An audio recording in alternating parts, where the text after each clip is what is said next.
I voted today because I think that I have the power to make change in our community and the country. In general, I'd like to see the country move a bit towards kindness and empathy. I'm a teacher here with my students today, and I'm always thinking about them and our future as a country. Burlington Electric Department, which is interesting because on the ballot this year is a question on a bond for electrics in Burlington. I voted for David Zuckerman, Lieutenant Governor. For Misa Loisy, she's a local, like in my neighborhood, Representative South. Well, my race, Representative Mary Catherine Stone for our Burlington district. Housing is really, really important. We're already seeing the effects of climate change on the state level across communities all over Vermont. And so I'm hoping our state leaders will continue to push for affordable housing and mitigating and addressing the impacts of climate change. Everybody should vote. If they're complaining about how government is and they never voted, they have no right to complain, in my opinion, if they could vote. I came out here to vote because, it's a part of our country and everything like that. So first of all, it's the women's rights for me and education. What encouraged me, the loosening of the women's rights, stuff on abortion, the economy, I think, which is doing good, and make sure that we have some responsible people in our state house. I think they have to have compassion too. They really got to care about people, And I think they must have been 18-year-olds standing in line waiting to vote for the first time. It just thrilled me. It really did. Dad's World War II Eisenhower jacket, and he fought with the 9th Army Air Force. And whenever I vote, I wear it in honor of all veterans and current soldiers, and in honor of those who passed on. Because of them, we get to live in a democracy, or democratic republic, and I don't take that for granted. Oh, it feels really important today. I know a lot of people will say, it's Vermont, we go one way or the other, but I still think it's so important to vote in your local elections, but also to make my voice be part of the bigger number nationally as well. So I think it's important to make sure we voice our opinions about either candidates that we feel strongly about or about certain items on the ballot, and making sure that our community stays a safe and sort of vibrant city that we know it is and can be again. We've been singing songs to help people vote because a lot of Americans who come to this place don't really actually vote. Yeah, we were singing songs because there's a lot of stress around the voting, so we're making people feel more relaxed and have a good time. Don't stop believing. Hold on to that feeling. Street lights keep on. Don't stop believing. Hold on to that feeling. Street lights keep on.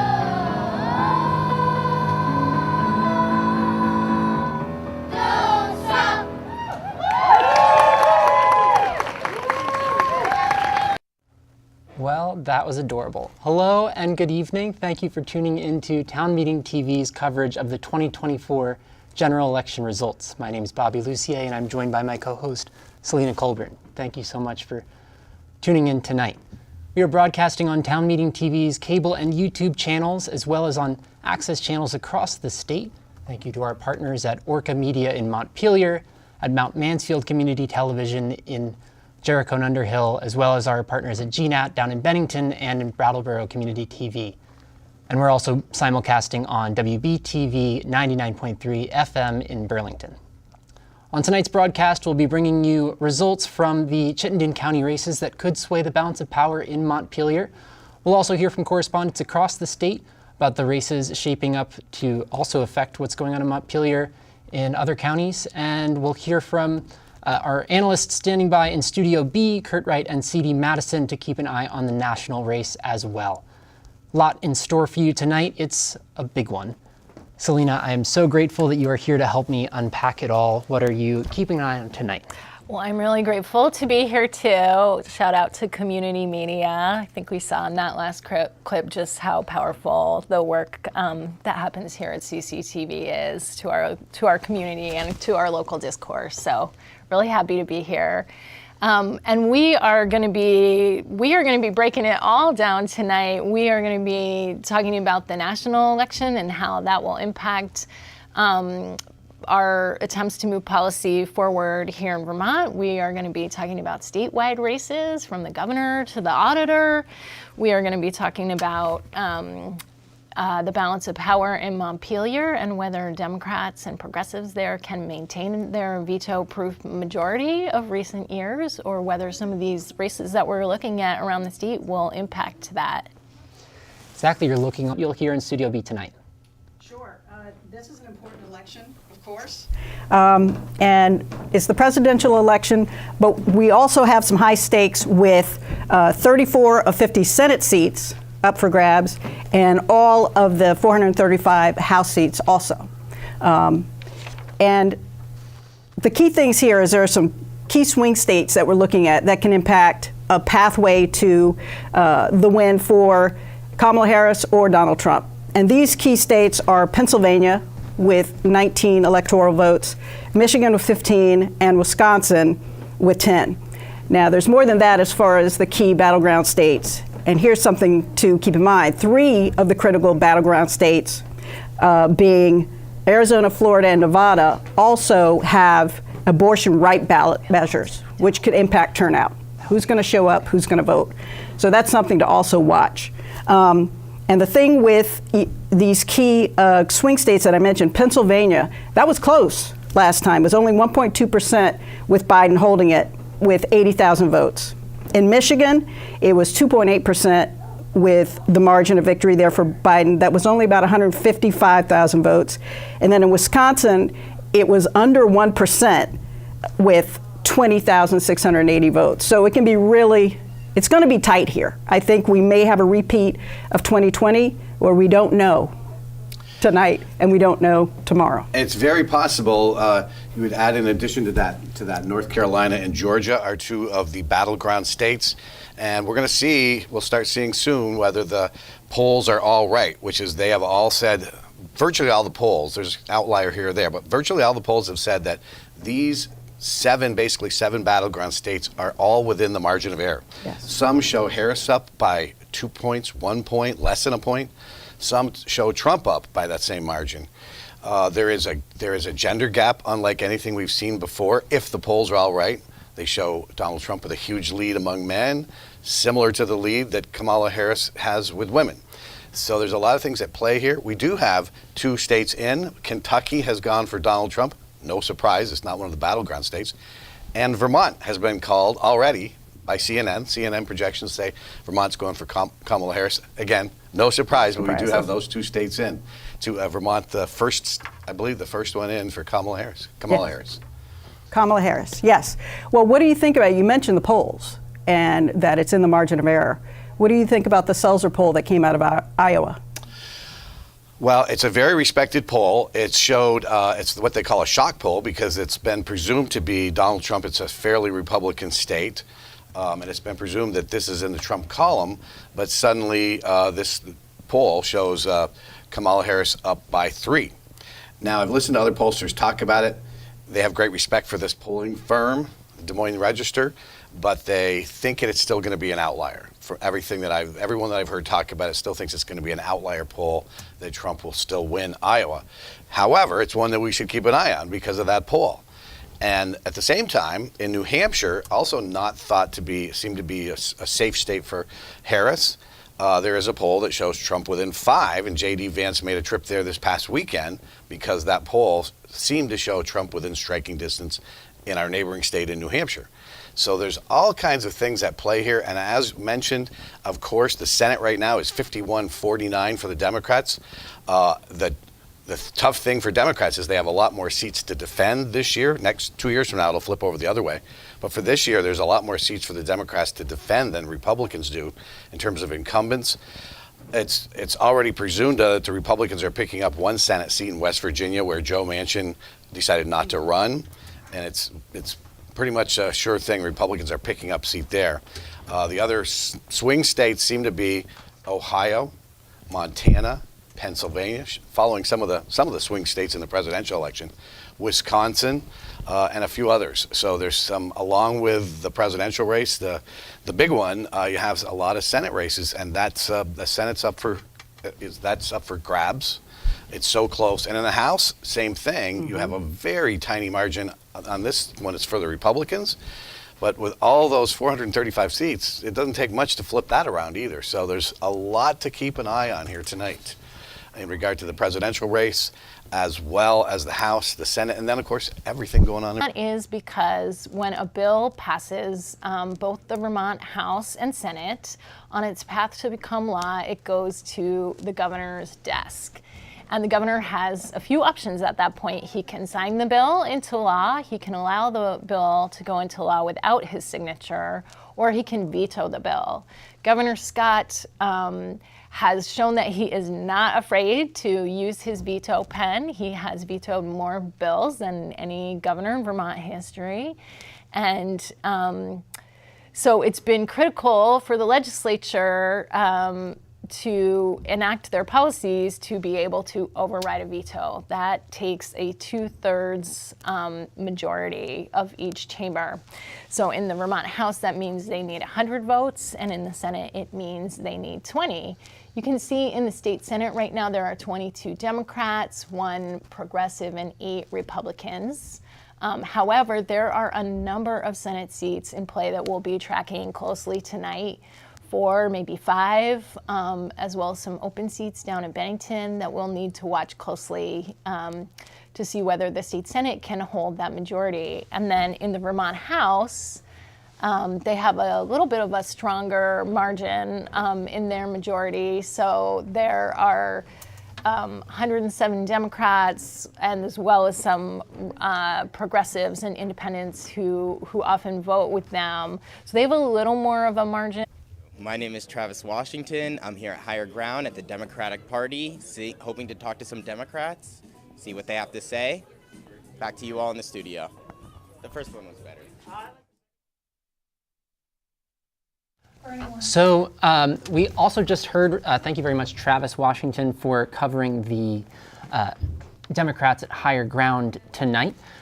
We've heard, as Kurt Wright mentioned, that Vermont is the first state to be called for Kamala Harris.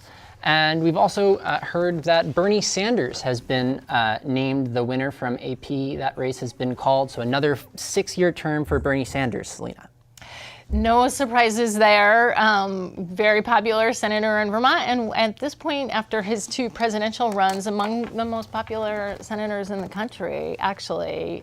Senator Sanders expected to easily win re-election over kind of perennial challenger Gerald Malloy, and Senator Sanders has been really using a lot of his political capital to campaign for Kamala Harris, certainly around the country, and for other Democratic candidates in key Senate races as well. That's true. We did see Bernie Sanders cast his ballot in the New North End earlier today. Maybe we'll show that footage at some point in the show.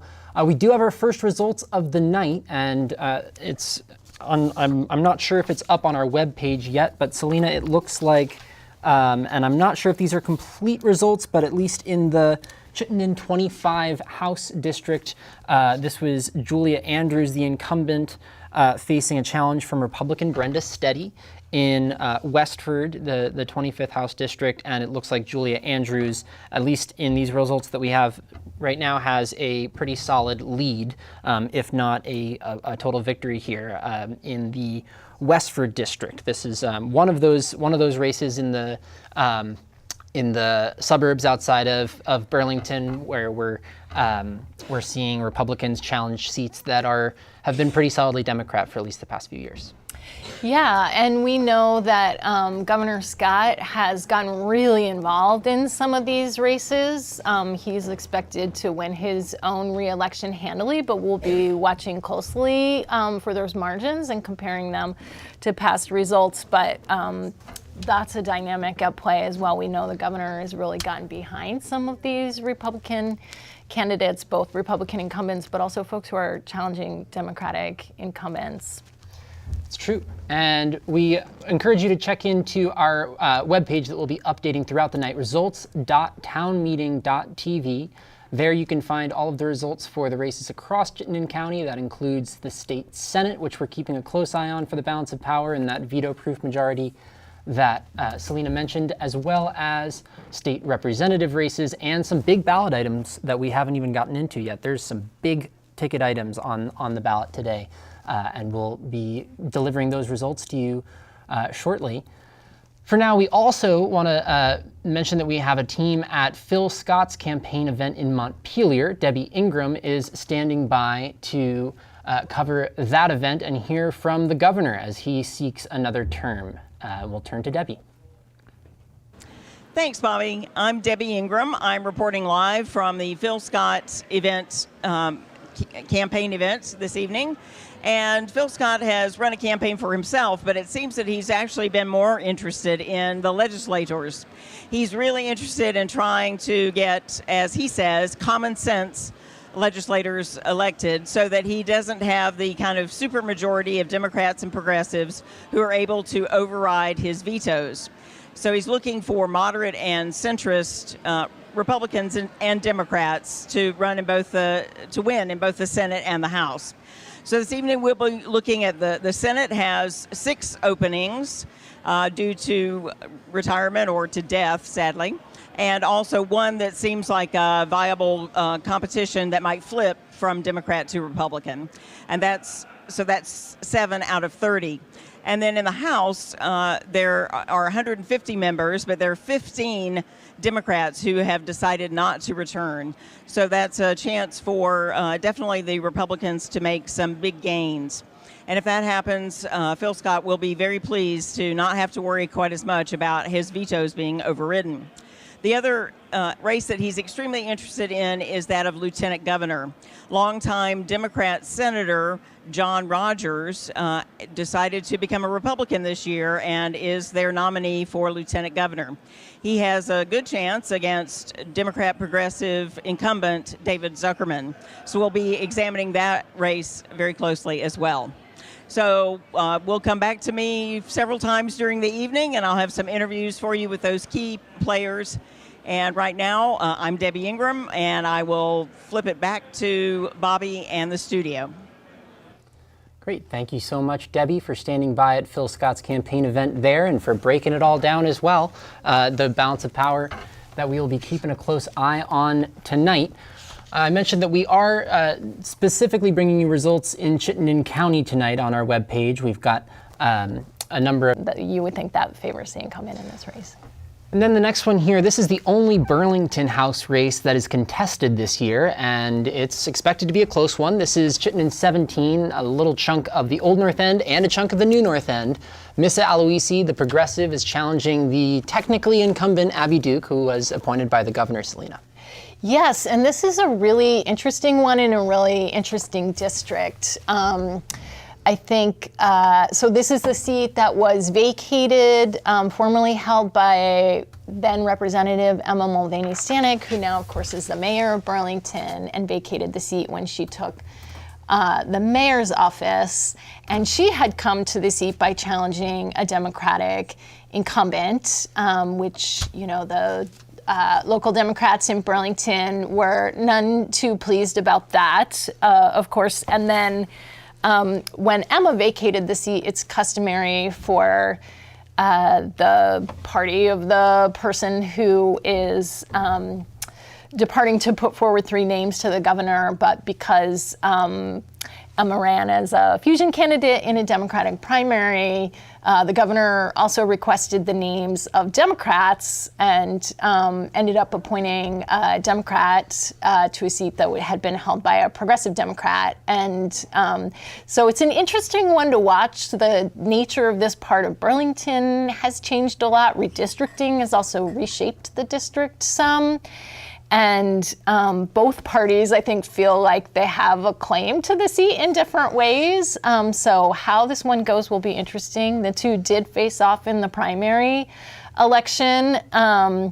And Missa did not prevail there, but did secure progressive support and went on to run in the general as a progressive. And so we're seeing these two face off again with like a much bigger chunk of voters. And, I think we may see things go Representative Duke's way again tonight, but one to watch for sure. Interesting to see whether whether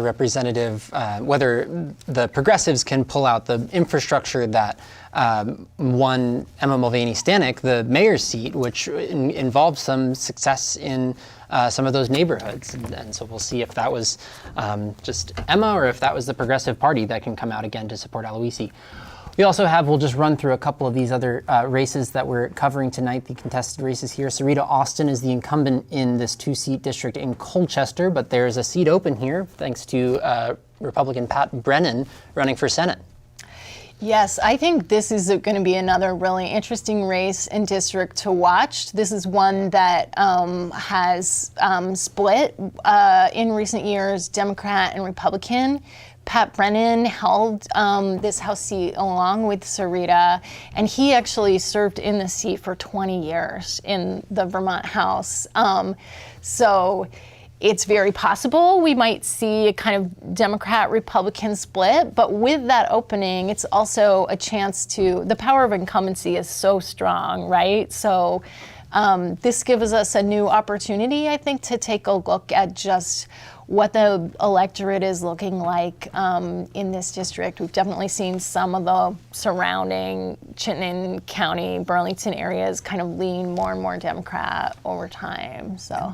And here's another Colchester district. We've got 2 open seats this time. 2 Democrats have vacated these seats. So these are technically blue seats, and we'll see if Republicans Joshua Kropp or Mr. Wood will be able to unseat the Democrats here in Colchester. I think we also have a couple of contested races in Essex, yes, where Leonora Dodge and Ray Garofano, 2 Democrats, are challenged by Republican Lynn Smith. And then a 1-seat district in Essex. This is Alyssa Black's seat. A Democrat is being challenged by Republican Ron Lawrence. And in Chittenden 25, we also have a contested race here, and this is the one where we have partial results. Julia Andrews has won at least the Westford half of this district, but of course Milton probably is going to be the more right-leaning side of this, don't you think, Selena? I think that's definitely true. So it's still anyone's race there. Julia Andrews ahead by 200 votes there in the Chittenden 25 district. We mentioned the big race in Burlington tonight is Missa Aloisi against Abby Duke. We covered a forum that was hosted by the Vermont Conservation Voters earlier this election cycle where we heard from both candidates, and we'll hear from them now. Do you support eliminating the residential education property tax and moving to a progressive income tax where the wealthy pay their fair share? What other ideas do you have for fixing our education funding system that would not limit educational opportunities for kids? And we'll start with Abby. So number one, I'm a huge supporter of our public schools. I have 2 kids who have gone through the Burlington public school system and are currently at Burlington High School. They've had tremendous educators through the years. People often ask them, like, what's it like going to school in a mall? And they get annoyed by the question because they're like, it's our school. And the teachers, it's the same teachers, right? And they've really managed to adapt the school to work for them while we're waiting for our beautiful new building to be built. So I think there's 2 pieces to this question. One is, how do we fund education? And clearly our current funding system does not work. Was built, I think, 27 years ago is the sort of the base of it, and we've had a variety of Band-Aids ever since. And we need to go back to the drawing board and find a new way to fund public education. Whether it is an income-based income tax, I don't know. I think we need to look at the numbers, really look at what makes the most sense. But I think we clearly need complete reform of the way that we fund education. And the other piece is really looking at how we deliver education. What is, we have 645,000 people in the state and 50 some either supervisory unions or school districts with superintendents. And it seems like an awful lot of administration. And so I think a question is, how do we look at the structure of our system and how do we reform it to save money while still providing an outstanding education and the social services that schools are now expected to provide? I'm looking forward to what the Commission on the Future of Education comes back with. I'm looking forward to seeing what experts in the field recommend. But I do think that we need to take action for both the structure of the system as well as the way we fund it. My wife is a paraeducator at Integrated Arts and the kindergarten classroom. And right now there are 11 open positions for paraeducators. And I didn't know what a paraeducator did before my wife became one. And they are vital for our classroom. They help kids who are in crisis, kids with extra needs or special needs, or that have learning plans that are mandated by law. And right now, starting wages for paraeducators, they make less than the crossing guard helping your child cross the street. So clearly the way we fund education and pay the people providing the education is broken. I did a little bit of digging. I think a thing that separates when I look at a problem like education, I try to look at it holistically, and I've developed these policy panels. And this one touches on property tax. But property tax is one thing that we can look at in terms of how we fund education. So right now in Burlington, in Vermont, we have 2 property tax tiers. Places like Hawaii have up to 9 to 12 different tiers. So we could really parse out who and how we tax in terms of property, and that could change the revenue in the state.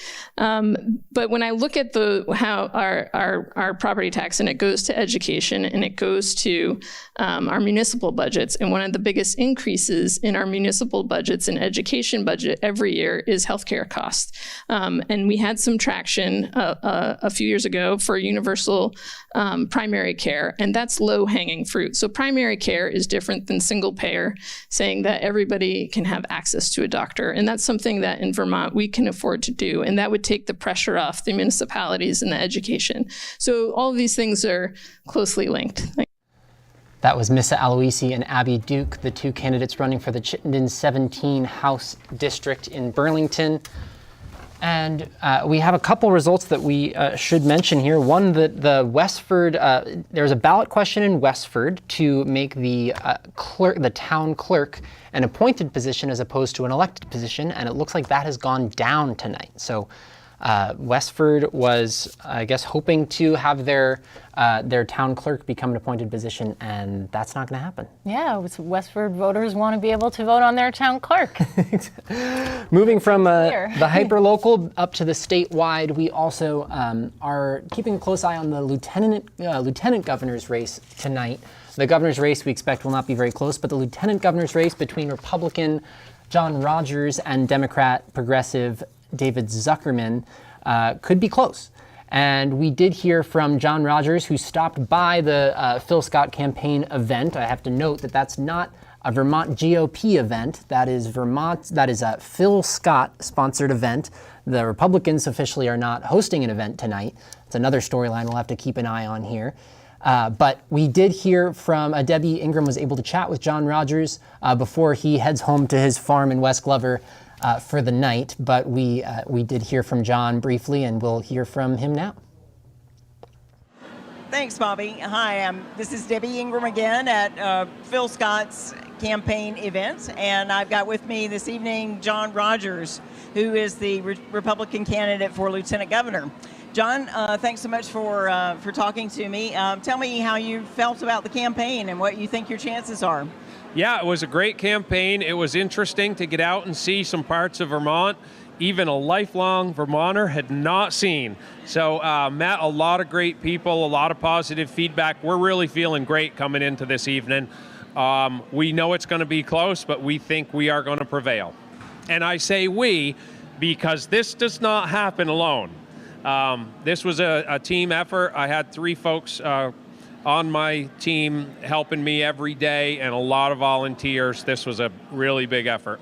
Great. And if you do prevail, then what are you most looking forward to in working with Governor Scott? Yeah, there's a few things. Really, I hope that I can be a bridge in the State House. As you know, I served as a Democrat for years, was a Democrat my whole life until just a few months ago and shifted parties. And so I'd like to think I can help remove some of the partisanship. I really want to bring working Vermonters' voices back into the State House because I feel like the legislators and the special interest work in a bubble and real Vermonters' issues don't get on the table enough. So that's what I'm really hoping to do. It's all about affordability. There's a lot of issues facing Vermonters, but nothing else matters if we can't afford to live here. Great. And since the lieutenant governor position is the president of the Senate, and you and I both served together in the Senate, which was great, what do you think about the chances of the Senate losing some of its Democratic supermajority and acquiring a few more Republican members? Yeah, and I think that they are likely to. My hope is that we pick up enough seats so that they can at least sustain a governor's veto. When I first started serving in early 2000s, we had a bunch of Democrats and Republicans that were moderate, and we could swing the vote. It was balanced enough so that those moderates in the middle could swing the vote either way, and I think we had better legislation because it was compromise legislation, and I think we're out of balance in the State House right now. All right. Well, thanks so much for talking to me, and best of luck to you this evening. Thank you. Thanks, Bobby. Get back to you. Great. Thank you so much, Debbie. Speaking with Lieutenant Governor candidate John Rogers, who has flipped from the Democrats to the Republicans. Selena, what's going on there? Yeah, I mean, so John Rogers served as a Democrat in the Vermont State Senate when I served in the House, in the State House, and I really thought of him often as an independent. At that point, he's someone who holds a lot of what I would call libertarian principles, really believes in personal autonomy. So that looks a lot of different ways. Like I know he was really unhappy with the Democrats' focus on gun violence prevention work and is a strong supporter of Second Amendment rights. So that was definitely a place where he parted ways with Democrats. But, you know, he also is someone who's been, I would say, a really progressive voice on drug policy issues. He sponsored the first bill in this, co-sponsored the first bill in the Senate on overdose prevention centers all the way back in 2017. So he's just someone who holds a really interesting mix of values and opinions. I can't speak to why, you know, running as a Republican resonated more with him this time around, but this will be an interesting race to watch. You know, David Zuckerman performed really well against Joe Benning, his Republican incumbent 2 years ago. I would argue that Benning's maybe a little more known than Rogers, but I think at this point the Republicans in this election cycle seem a lot more organized. They have a strong donor base.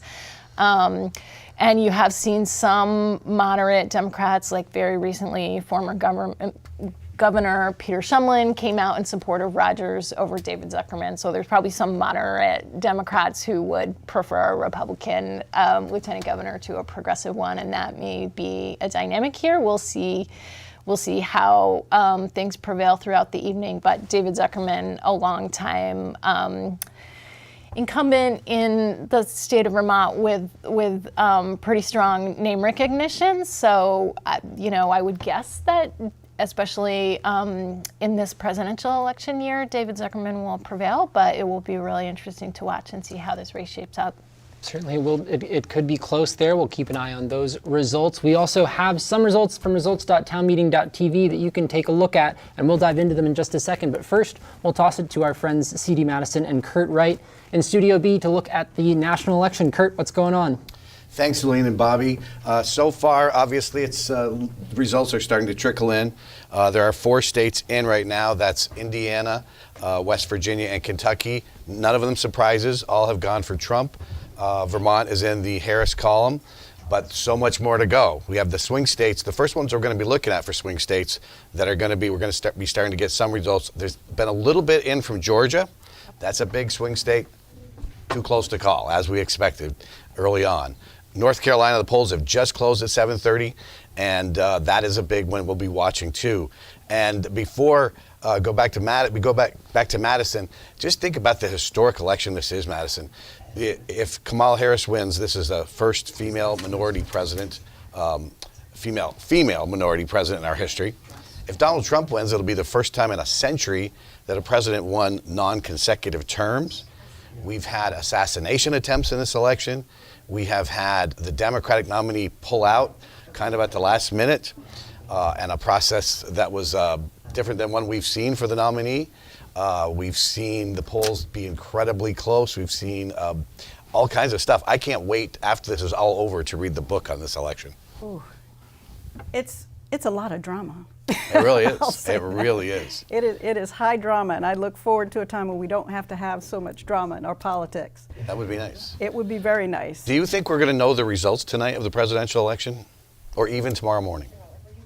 I don't. And the reason I say that is I think, well, unless some incredible things happen, right? It's highly likely, to your point about the polls and how close it was, that it's a toss-up in a lot of those key swing states. Highly likely we won't know, Pennsylvania being one of those states that came in late last time.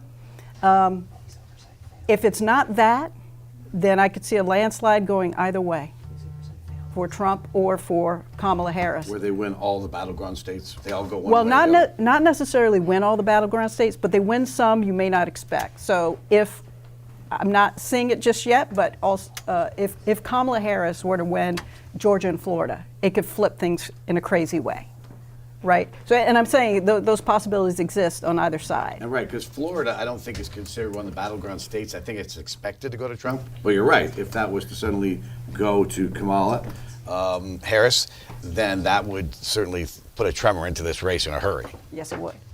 And as we watch Georgia and North Carolina come in, you know, this is the thing of, as I'm sure you've heard the term, a blue mirage or a red mirage, where we get some early results and, you know, a candidate could feel strong about it, but hold off. Because in both Georgia and North Carolina, they have some big cities, Atlanta and Charlotte, the reporting's going to come in behind because they are such large populations that it could shift things one way or the other. And in Pennsylvania, everybody's calling that the center of the universe. Yep. That's the biggest one, and that's the one that's been, I mean, they've all been hotly contested, but you can see just by how many times both candidates and the vice presidential candidates have been in Pennsylvania, how important that state is. The Keystone State, it was very close. It's been very close the last 2 times. It's part of what they call the Blue Wall, which is Pennsylvania, Wisconsin, and Michigan. And that, again, if Trump breaks through in one of those blue wall states, assuming he wins some other ones, then you start to get a feeling that maybe this thing's going that direction. Right. But we've got so much more to see. If she holds the blue wall and picks up a couple of other states, then we start to see it, the direction. It's going in another direction. And that's why I mentioned the abortion ballot issue.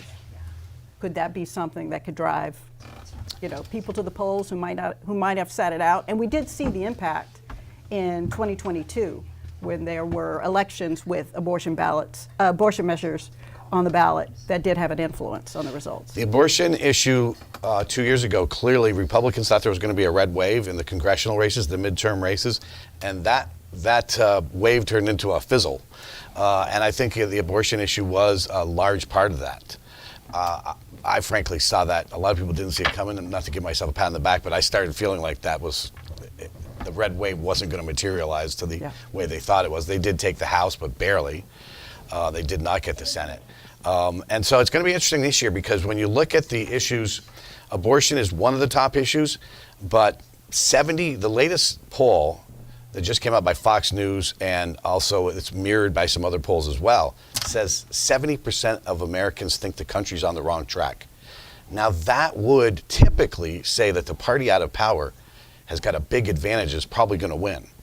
But that doesn't necessarily follow this year, because Donald Trump is a different kind of candidate. Yes. That a lot of people are looking at other reasons why they don't want to vote for him outside of inflation and the border and crime and some of those issues that are up near the top.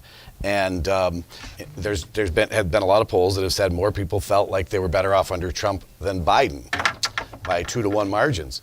But at the same time, Trump really ruffles feathers. People don't like his conduct. They don't like things he says. At times it appears like you wonder if he's trying to lose the race with some of the things he says. Well, let's talk about trying to lose the race. The Madison Square Garden rally and Tony Hinchcliffe and his joke, and I put that in air quotes, about Puerto Rico being a floating island of garbage. That, you know, there are, let me get the number right. There are 620,000 eligible Latino voters in the state of Pennsylvania. That was, obviously that's not Trump's sentiment. That's coming from a comedian, but it's bad judgment, whoever set that up in his team, to have a comedian. There's a place for a comedian to make jokes about just about anything, really. But can I ask you, can I push back on that a little bit? If you want to be commander-in-chief, president of the United States, if you can't manage a rally, well, it's a mistake for sure. Yeah. But but at the same time, I've seen things come out of the other camp, which have, President Biden calling Trump supporters garbage. I mean, I think that was a mistake on their part. And I think that they have started to go positive in the last week, because I think they started seeing polls that they were going so negative, there were people getting turned off. They wanted to know more about who was going more positive? Kamala Harris started going positive last week, because in the previous weeks, it was so negative from both sides, including her, that people were getting turned off by that. So there's been a change in strategy in the last week from her campaign. I think both campaigns have made lots of mistakes, frankly. And we will see how it all sorts out. But in a year when the abortion is a significant issue, but immigration has been up the top of all the polls, that plays for Trump better. The polls all show that, as is crime, as is inflation and the economy generally. That should be a year that the party out of power is doing really well. But there's a reason why. But again, we're going to see how this all plays out over the next few hours here. Yeah. All we know so far is 4 states are in. Maybe we check our computer, maybe a couple more are in. But again, the ones we're going to be focusing on right away are Georgia and North Carolina. More polls are closing shortly at 8 o'clock. Yes. So we'll start getting some more results trickling in there. But it's a long night ahead of us, a long way to go. It's a very long night. And, to your point, both campaigns can trip up. But I do think that, as you stated earlier, again, the margin of error shift very close. So we've reached this point where the campaigns are over, and this is really a matter of turnout. Who is willing to show up to cast that vote? It's a lot about the ground games. I'm hearing a lot of different things about the ground game. I've heard that the Democrats have the better ground games in Pennsylvania, and Republicans have countered that they have registered a lot more voters in a lot of different states, including the swing states, and that the registration is higher than it's ever been. So again, those are things that we're going to have to keep an eye on. How's that playing out? We know that, for example, Moreau Weinberger and Mike Pichak, our treasurer, both led a number of buses that went down to in Pennsylvania to knock on doors, and they had a huge door knocking campaign going on all weekend. So it's the ground game versus what the Republicans, how many additional people Republicans registered over the last weeks and months. I think it's a fascinating campaign, and I can't wait to see how it all plays out. Now, Pennsylvania, I wish they would clear up this, and it's not going to work for this year. But their legislature, and my understanding is neither the Republicans or Democrats have agreed to change this, but they don't start counting the early ballots, the absentee ballots, until way too late. Right. I mean, whereas we feed them in and start counting them earlier. So that's going to leave us with this, as they call it, the epicenter of the universe during this election. And we may not know Pennsylvania for I don't know when. Yeah. And Georgia, on the other hand, really improved their ballot count and how they're taking care of all of that. So that's why we're going to see some early returns there. And to your point, in Pennsylvania, every county is doing it differently. So yes, when you have the mail-in ballots, they of course are mechanically opening them, but they have some machines that can do 100,000 ballots in an hour, and other machines that can only do 20,000. So yes, an antiquated system that I hope. They just should be able to do this much better in Pennsylvania. It's a disappointment, and I understand if the race is razor close, it's gonna be a little while, but for God's sake, get those ballots, the early ballots, counted earlier than they're going to. I think that's just really unfortunate. Yep, and I think we both agree on that, and so we can throw it back to Celine and Bobby. Thank you guys for keeping a close eye on the national stuff tonight. As we dig into the local, we do have a couple of results here, some early results from Chittenden 17, that district that we just mentioned, Selena, and with 3 out of the 4 wards reporting. We're just waiting on Ward 3, but it does look like Abby Duke has a pretty significant lead there, about 600 votes, 600 vote lead for Abby Duke there. Yep, definitely an uphill battle for Missa to make that up, given the folks, the wards still yet to report, but we will continue to watch. Is that Ward 3, of course. I mean, if she's going to make it up in any ward, it might be Ward 3, a more progressive, one of the most progressive wards in Burlington. But yes, absolutely. Obviously, there's not a huge chunk of Ward 3 that actually votes in this district. So right, and the nature, Ward 3 has been significantly redistricted itself. It's not known for like over-the-top turnout the way some of the New North End portions of that district are, so it'd be hard to make up the difference, I think, in Ward 3, but. We will get you those Ward 3 results as soon as we have them, but for now, Abby Duke with a lead and Missa Aloisi with an uphill battle there. As we now turn to some of the ballot questions, we mentioned that Westford ballot question that has gone down. The Westford town clerk will remain an elected position.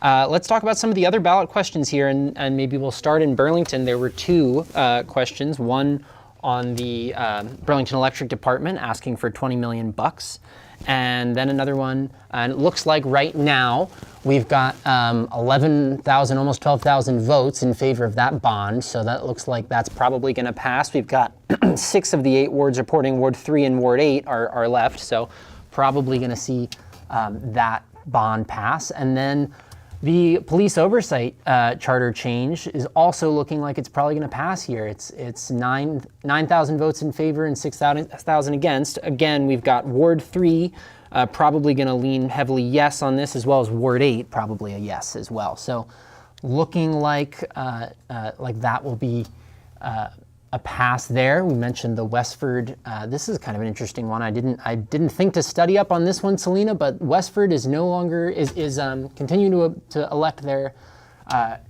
town clerk. I'm not surprised to see it. I can certainly understand why, folks from the city might have wanted the consistency of being able to appoint a town clerk, and there's a lot of skill involved in those roles. So there's something to be said for someone having some job security there. But what voter wants to give up their right to weigh in? At the ballot box and their own power when it comes to these matters. So, exactly. Yeah. And we mentioned in Burlington, the police oversight question was a big one. It looks like it's going to pass. There was some significant difference here between the police chief and the mayor of Burlington on this question.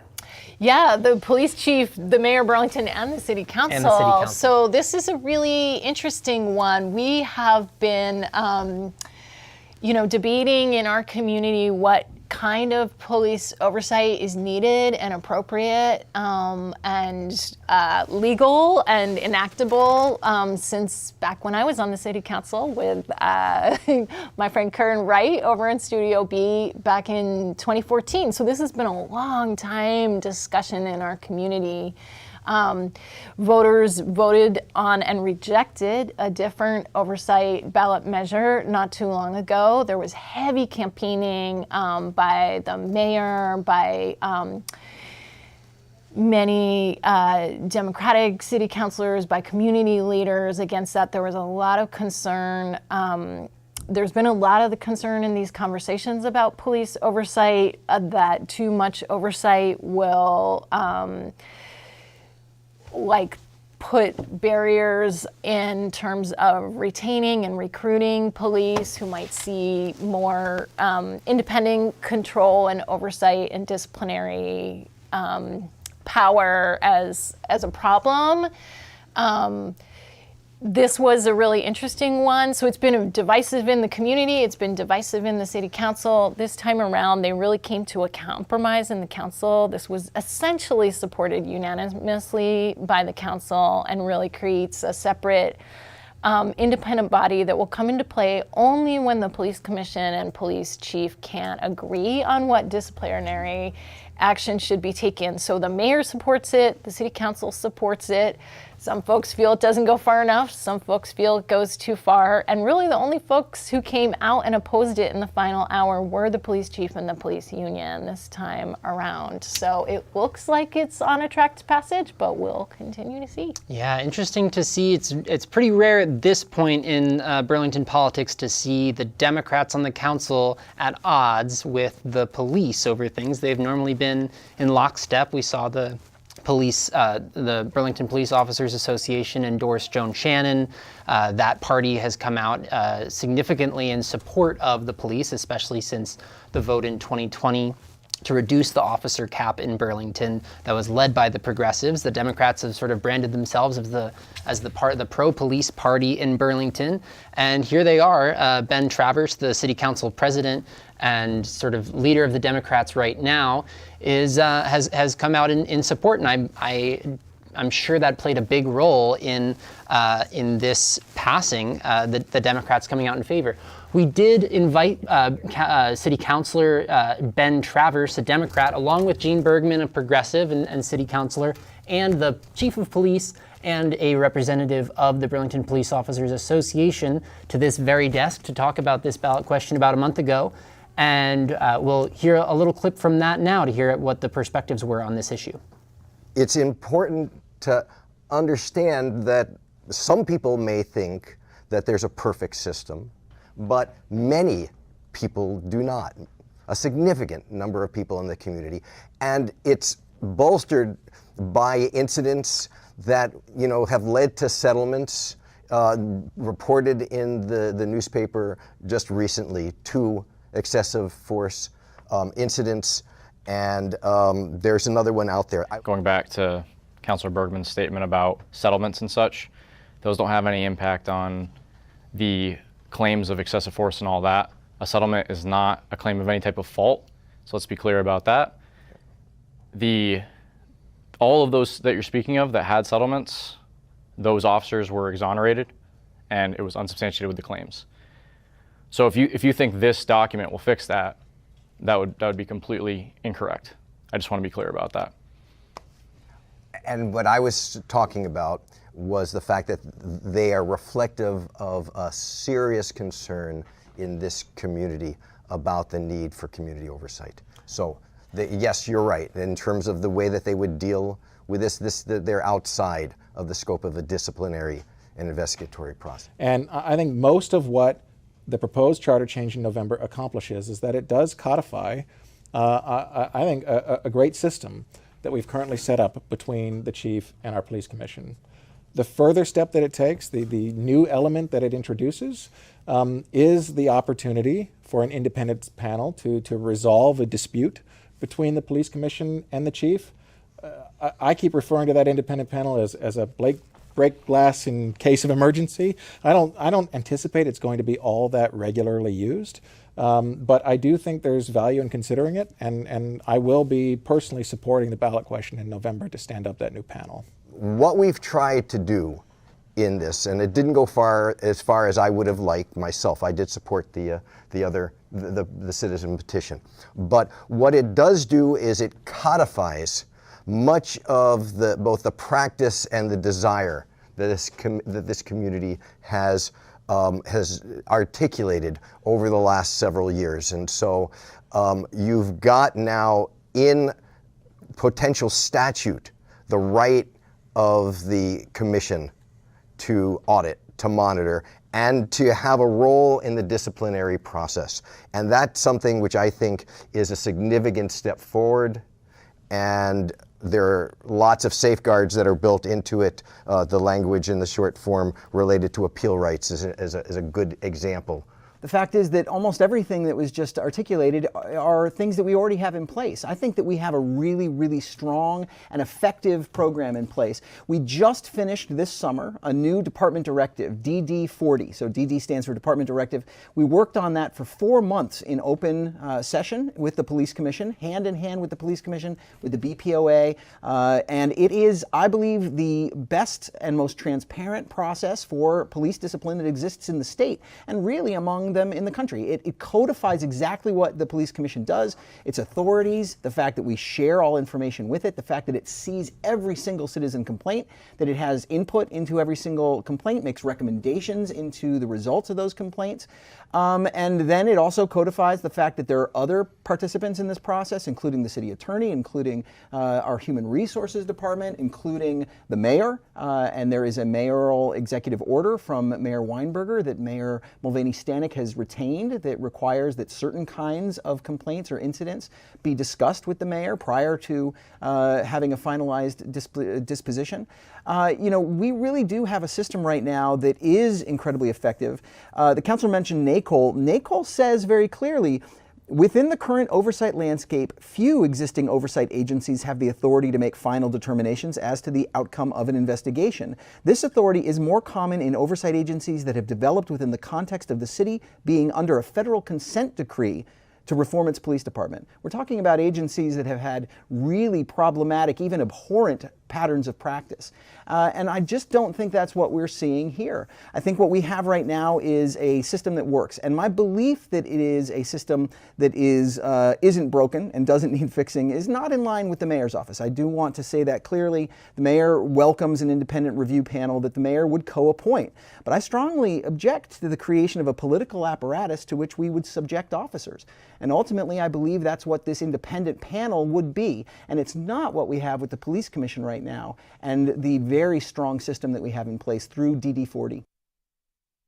That was Burlington's chief of police speaking with a couple of city councilors that supported the ballot measure around police oversight, which is likely to pass, along with Joseph Coro, an officer on the Burlington Police Force who was representing the Burlington Police Officers Association. We were corrected by our friend Kurt right here that that the support for that ballot question was not unanimous among all the Democrats on the council. There are a few councilors that supported putting the item on the ballot, but did not actually support this item itself, Joan Shannon being one of them. Right, including Councilor Shannon. And Councilor Barlow, I believe, as well. But it does still look like that's going to pass. And we have a couple of wards left to report here. We want to make a call on a race that we had all but one ward left to report. Ward 3 has come in, and Chittenden 17 is going to continue to be Abby Duke's seat, the Democrat there, Selena. Yep, strong margin for Representative Duke, and will be interesting to continue to watch the evolution of that district over time. Yeah, we'll have to continue to look at the Progressive Party here, what their priorities are, how they're approaching organizing. Interesting to see such a strong campaign from the Progressives for Emma Mulvaney Stanek in March, but not being able to pull out a victory here against incumbent Abby Duke in Chittenden 17 here. We also should let you know here, you might have gotten the ping already, but Phil Scott will serve a 5th term as Vermont's governor. That race has been called here, and it looks like Vermont Public has called it, the Times have called it. We'll be just looking to see what the margin is on that race, Selena. What are we at right now? The New York Times is, with about 21% of the votes in, is reporting that Phil Scott has won the race with just a little over 72% of the vote. We will see as more results come in from around the state how that shakes out, and that will be interesting to watch. That 70% is very close to how Phil Scott has performed in the last 2 election cycles. I think the thing to watch as the results evolve over the night is if that ratio holds, or if Democrats at least are able to make a little bit of a dent in kind of the margins get it closer to like a 60-40 or something like that. But with the results that are in tonight, we're seeing something that looks very consistent with the last 2 election cycles, and just, Phil Scott consistently polling as one of the most popular governors in the country, if not the most popular often the most popular governor in the country. And so we're seeing results that echo and mirror that, and mirror what we've seen in previous election cycles. And this is so interesting. I spoke with the Speaker of the House, Jill Kowinski, and the President of the Pro Tem of the Senate, Phil Baruth, a month or 2 ago, about, there must be tens of thousands of Vermonters that are splitting their ticket today. They're voting for Phil Scott, the Republican, for governor, and they're voting for Democrats, maybe not even just in the legislature, but the Treasurer Mike Pichak is a Democrat, Secretary of State Sarah Copeland-Hanzis is a Democrat. So Democrats generally having a lot of power across the state, with the exception of the governor's seat, where there's just a lot of folks splitting their ticket there. So what do you think folks are thinking there?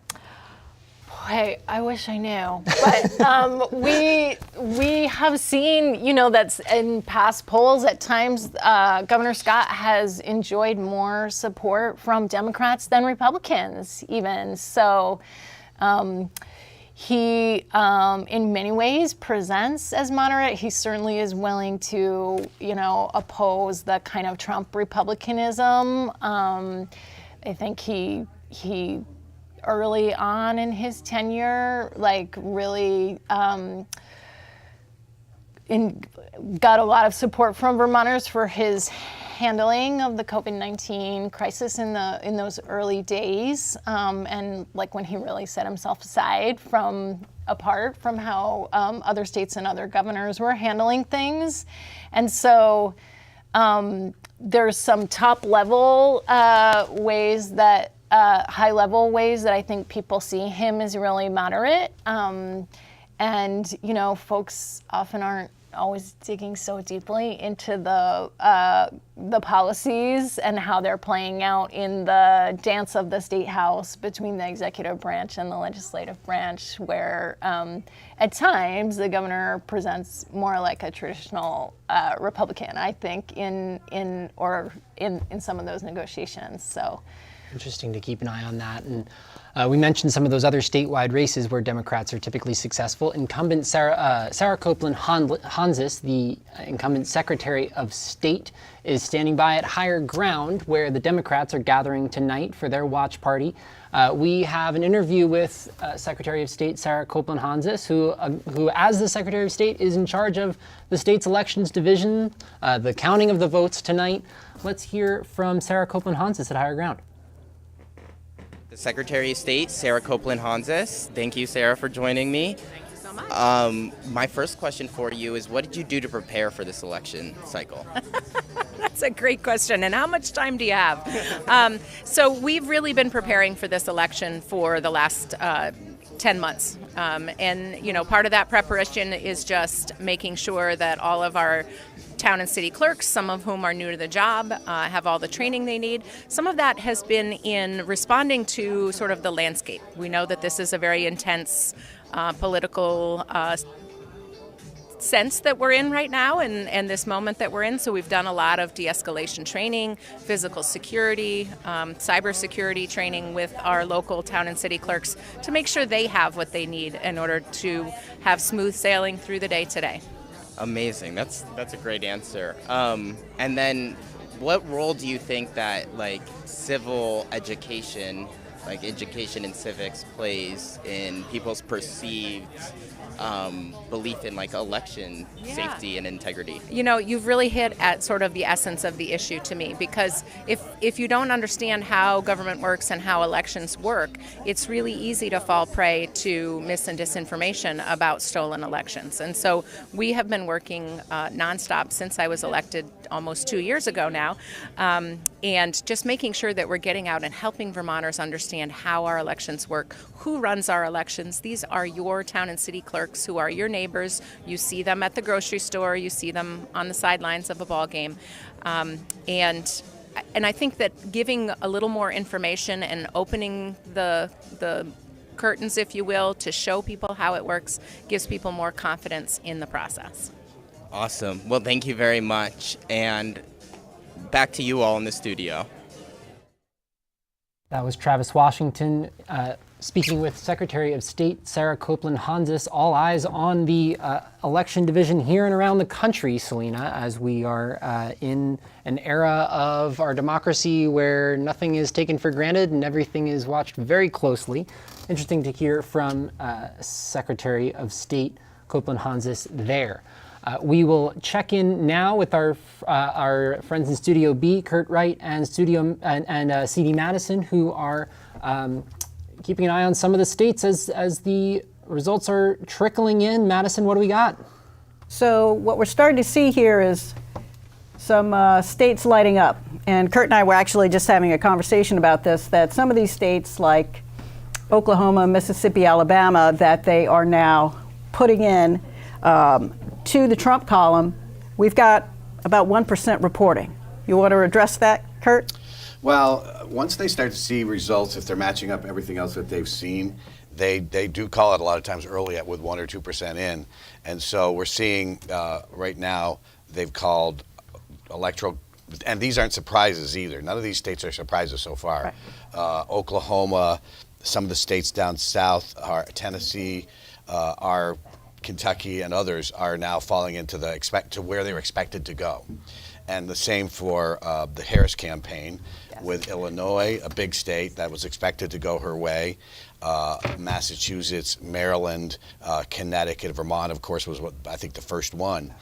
And right now they have what they've called is Trump with 105 electoral votes, Harris with 72. But again, you know, California is sitting out there that's coming in for Harris later on. We won't, of course, on the West Coast, we won't get that till later, but they've got 54 electoral votes. So you want to put that in there right now, you can. I mean, it's that California is going to Harris. Right. So that's just a little caution for everybody as they're watching this right now to just keep that in mind. Right. And what they're saying so far, everything I've checked from Fox to CNN and others is the states that are expected to go to Trump are going to Trump so far. The states expected to go to, that we know of, so far are falling into the Harris column. But the big ones that are the battleground states that we're starting to see some results in, they are not making any calls there yet on the 1 or 2 or 3% that they're seeing. Yeah. Georgia and North Carolina, they're still saying too close to call. So it's a long way to go. We've seen so far no surprises. Yeah. Nothing's fallen out that that's unexpected. I don't know when we start getting. It'd be interesting to see when we see some results out of Iowa, because as we talked earlier, that was one where that poll came out in the last weekend saying what they expected to be safely in the Trump. Now it's not a huge state. Right. I think it's 6 electoral votes, but still it counts. If who knows how close it's going to be? Is it going to come down to that? Is it going to be that close? I mean, they've talked about it maybe being 270 to 268. So it'll be interesting to see when Iowa starts to show some results if there's something to that, or was that poll an outlier? That's other pollsters have suggested they think it's an outlier. But because they said, basically other pollsters said, if that poll's right, that would mean an 11-point swing in a short period of time. They think that's unlikely. But we'll be looking out for that one. We'll be watching that one. And of course, our neighbor next door, New Hampshire, is one that was not considered to be a battleground state. It's 4 electoral votes. They got 1 more than we do. We got 3, they got 4. But it's not considered to be a battleground state. But again, as we mentioned earlier, J.D. Vance flew in there over the weekend because they got a late poll that said maybe they're within striking distance there. So much more to go, and I haven't yet to see, unless you have any Senate results, any of the Senate races, predictions or forecasts hitting yet. I haven't really been paying attention to them, but the next time they throw to us, I will. Yeah, I have not seen anything called on the Senate races yet. No. And they mirror some of the battleground states. There's a Senate race in Pennsylvania is supposed to be within the margin of error, as is Wisconsin and Michigan, potentially Nevada is another one. So there's quite a few that were, and there's some concern by Republicans in Texas with Senator Cruz that he could be in trouble. I still think most people think he's going to prevail, but we shall see. Well, actually, I do have 2 Senate races we can talk about. Rick Scott prevailed in Florida. Okay. You know, perhaps he rode on Donald Trump's coattails there to retain his seat. And we had a flip in West Virginia. Right, Joe Manchin's seat. Yep, which you expected. It was expected that with Joe Manchin, because Joe Manchin was a moderate to conservative Democrat. He didn't always make the Republicans happy, but he certainly irritated the Democrats at times. Although he did vote with the Democrats on the big infrastructure bill. The second one, the one that was called the Inflation Reduction Act. I'm not sure if that's what it was, but that's what it was called. And he did vote with them on that one. So with him stepping aside, I mean, that state has gone pretty red over the last couple of elections. So West Virginia, that's been a flip. So right now, the Republicans, if they held all their seats, and we don't know that, but they don't have as many up to hold on to this year as they will next year, or as the Democrats do this year. But right now, they've picked up one. If they held all their other seats, that would put them at 50. But Montana's one to watch too. The Republicans are really thinking that they're going to pick off that Democratic seat of John Tester, the incumbent in Montana. So we'll be watching that one. That's a big one. Ohio is also a big one. Senator Sherrod Brown. The polls have been very tight there. And as I'm looking at Texas and Ohio right now, they're very close. It's pretty much split down the middle. So far, the polls seem to be on target. That they have those Senate races very close, and they have the battleground states very close, and so far that's matching up. So far it is. With a long, long way to go. Wow. Well, I do have one other thing to talk about, which is the last time around in 2020, we had Arizona and Nevada, which were very close. And I'm wondering if we're going to see those two states hold. And to have Arizona and Nevada go to Biden when they are seen as being a pretty traditional Republican stronghold for Arizona, and there is the union influence in Nevada. It is more diverse. What are you thinking? In Nevada and Arizona? Again, both of them, the polls have showed it extremely tight. I've seen polls that show Harris up by a point or two in Nevada, and I've seen it flipped around, which of course they both fall within that margin of error, which is usually 2 or 3 points. The Republicans, I have been led to understand that they have a good ground game in Nevada, better than they do in some other states. So I think that's going to be a very close one. Arizona, my gut tells me Trump's going to win Arizona, but doesn't mean it's right. But that's what my gut tells me. All right. I think we're all dealing with our guts right now, and a lot of it is nausea. But I'll throw back the. Well, they've been using the phrase "cautiously optimistic." Absolutely. Cautiously optimistic. That's the new phrase. Rather than cautiously optimistic, it's cautiously optimistic. That's the phrase of the night for now. Thank you, Madison and Kurt, for keeping an eye on things. Looks like, as they mentioned, Florida has gone to Donald Trump in the national election here. Shifting back to things locally, we do have we mentioned that we're broadcasting on access channels across the state, and our friends at Brattleboro Community Television are helping us to get a sense of some of the election results across the state, and specifically in southern Vermont. And we're joined now by Johnny Gifford from Brattleboro Community Television to tell us a little bit about the election results from Brattleboro. Johnny, what do you got for us? Hey, Bobby. Thanks. I just want to say thanks for having me on the show. It's great that you're doing election coverage for the whole state of Vermont, and to have a little bit of representation here in the southeast corner. So I want to give you the unofficial election results that we just got maybe 15 or so minutes ago. First, I also just want to say that the town clerk mentioned that this was a historic turnout, at least from what they can measure so far since Obama. So that was pretty cool, with about 70% voter turnout here in Brattleboro. So just really good to see that. So for president, we had Kamala Harris and Tim Walz won with a pretty big majority. U.S. Senator was Bernie Sanders as well, with a very similar majority. Rep to Congress was Becca Balint. She's a Brattleboro person, so it's really no surprise there.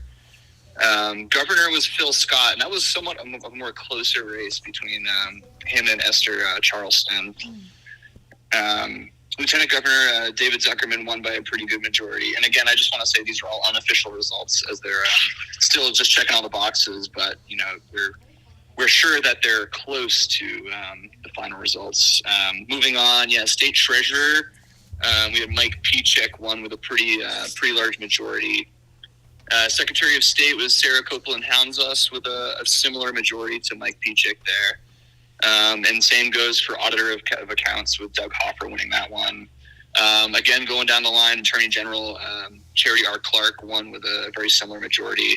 And now I want to talk a little bit more about the more hyper-local results here in Southeast Vermont and Windham County.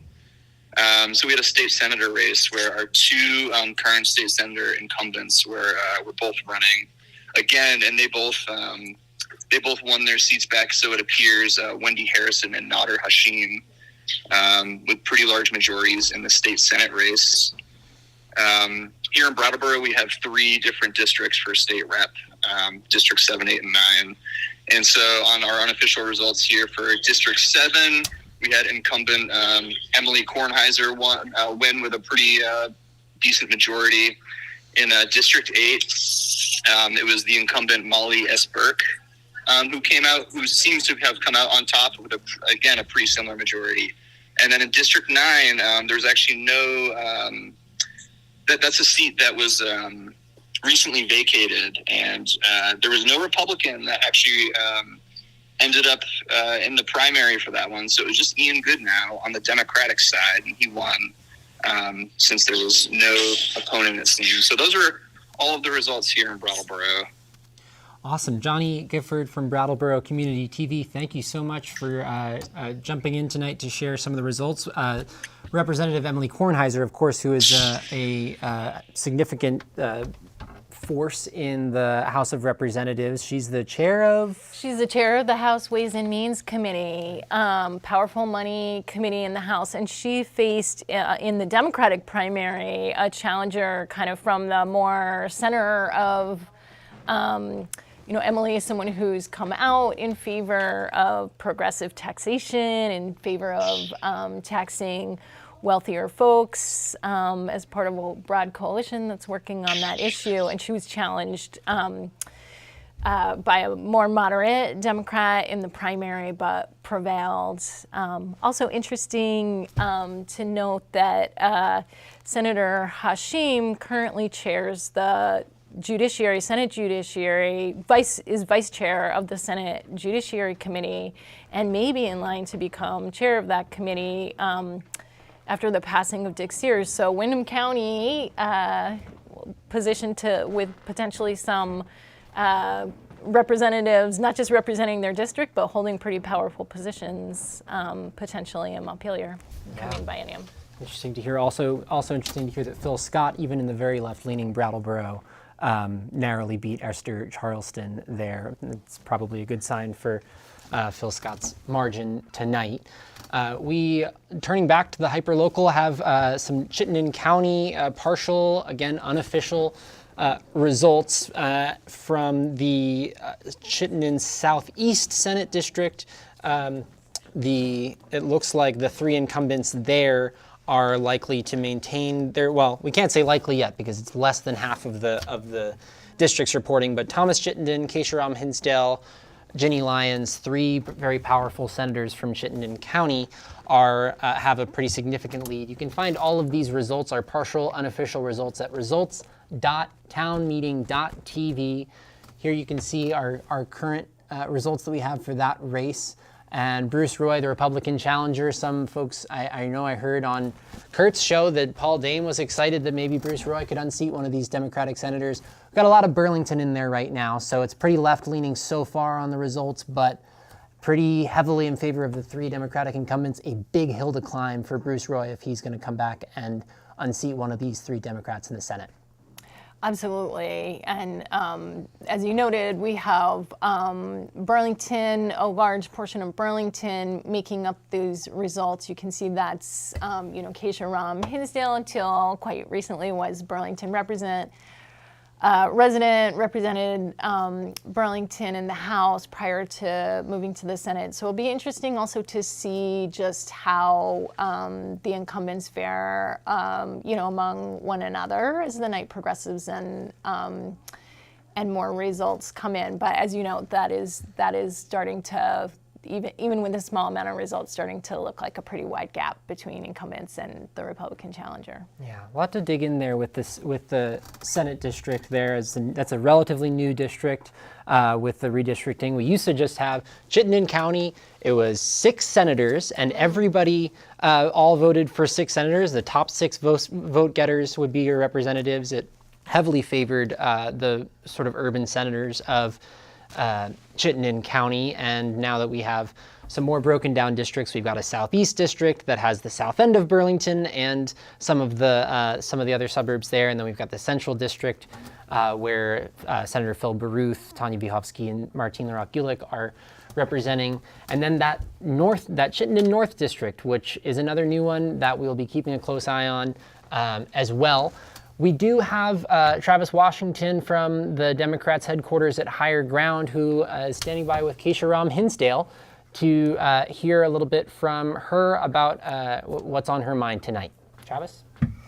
Bobby and Selena, I'm here with Senator Keisha Ram Hinsdale. Keisha, how are you doing today? Good evening. Well, I have to say it was a warm night, so we're not all, freezing coming in here. But other than that, I've seen some of the returns. I think I'll be returned to the Senate, but most importantly, Kamala Harris probably did the best of anyone on our ballot as a Democrat, and that's really exciting to see in Vermont. Amazing. What are your priorities for the next coming session as senator? Vermonters were really loud and clear that they want to maintain high-quality schools, but right-size our districts and our spending so that Vermonters can really afford to stay in their homes. Flood recovery and climate change certainly come up more and more as more generations are able to vote and pay attention to the devastation we've been facing. And, Vermonters just want to see our economy grow, small businesses, housing, etc. So, really bread and butter issues for Vermonters this year, and probably anxious about the presidential election because that will tell us a lot about our relationship to the federal government. Fair point. How do you think things would be different if the Dems and the Progressives don't have a veto-proof majority this time around?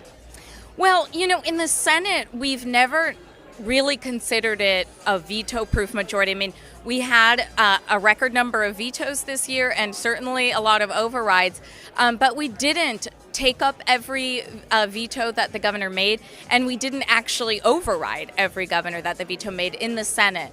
So I think Vermonters want to see us always give fair consideration to issues regardless of party, but at the same time, they elect a high number of Democrats in the legislature and a popular Republican governor, and they expect us to work it out. And I know I'm committed to continuing to do that. Wow, amazing. Thank you for taking the time to speak with me today. Absolutely. Back to you all. Senator Keisha Ram Hinsdale, who is looking for another term in the Vermont State Senate in the Chittenden Southeast District. And we mentioned that is a new district. That's a 3-seat district, and the 3 incumbents there looking like they're ahead right now with mostly Burlington reporting. So we'll keep an eye on the other results outside of Burlington as they come in, and might make that a bit of a closer race. We also want to turn back to that race between Miss Aloisi and Abby Duke. The one, I think the race that probably the progressives were most interested in this time around, it was the only one in Chittenden County where we had a P against a D.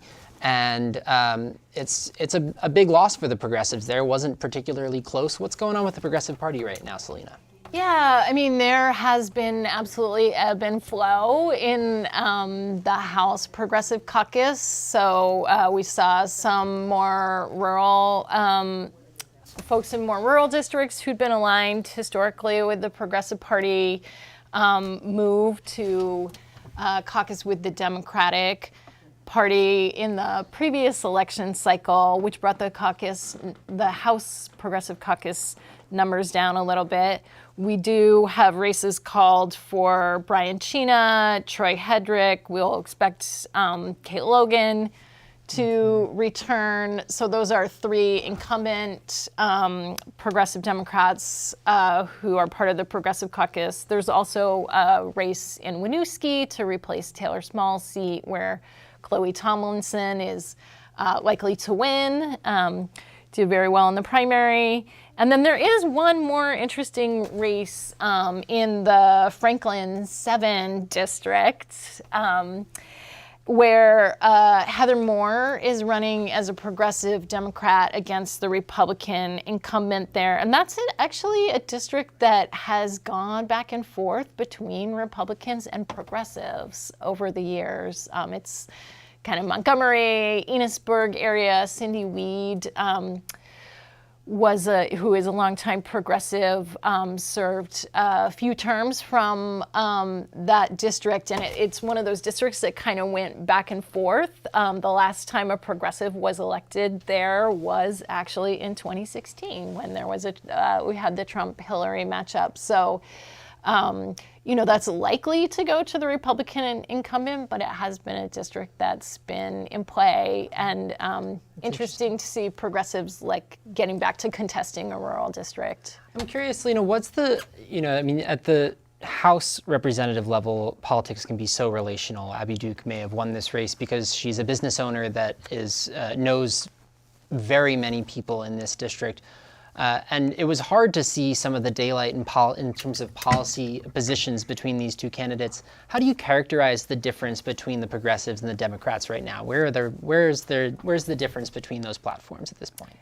Gosh, well, I did not, I could have told you with a lot of authority of that a few years ago when I was still serving in the House and leading the Progressive Caucus. But I think that a lot of the time, there is, these 2 parties are working together. I know progressives are often really interested in working with Democrats, aligned on a lot of the issues. I think, the progressives, one of the functions that, whether it's progressives or Republicans, on the other side with a different view, the minority parties can play a really important function in just raising more questions,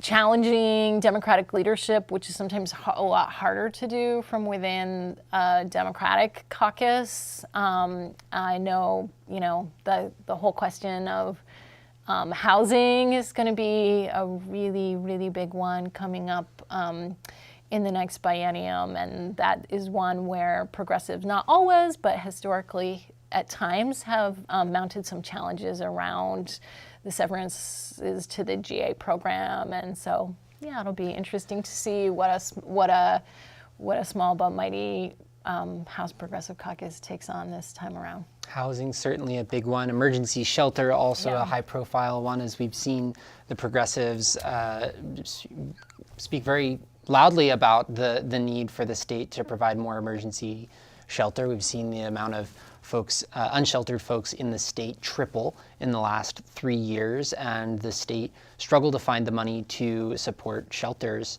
across the state. Just cause eviction, another housing-related policy where it seems progressives are championing and maybe Democrats are lagging a little behind there. Most Democrats in favor, but that was a charter change that passed in, what was it, 2020? It was a couple years ago now that Burlington passed a just cause eviction charter change, sent it to the legislature where there were a lot of Democrats, and it didn't quite get through. So curious to see whether that just cause eviction charter change gets picked up again in this coming session, and whether we'll see more protections for tenants in Burlington with the next legislature elected tonight. Yeah, the Just Cause Charter change is a great example of the importance of that veto majority and the why you need like a little bit of a buffer in that margin. So that was an override vote back in 2022 that Democrats and progressives lost by 1 vote. And then in the following biennium, it wasn't really picked back up again. I think there was some interest in potentially moving forward statewide policy around just cause eviction, but that didn't get much traction either. So yes, it will be interesting to see if folks are willing to pick that charter change back up, especially because other municipalities have started to pass similar charter changes around eviction policy. So it's not just a Burlington issue anymore. There's other towns and municipalities starting to weigh in on that as well. Right. We're also looking outside of Burlington tonight at some of the other towns across Chittenden County. We have some results in Essex, and this is, I think, a couple of races here. Chittenden 23 is one of the races where we have some results, and that is Leonora Dodge and Ray Garofano. Wow, this is actually quite close, and there's only, so we have two, it's up here too. We've got Lynn Smith, the Republican, very close to Ray Garofano here. Just 40 or 50 votes there between the two of them. So Lynn Smith, the Republican, looking to unseat Ray Garofano in Essex.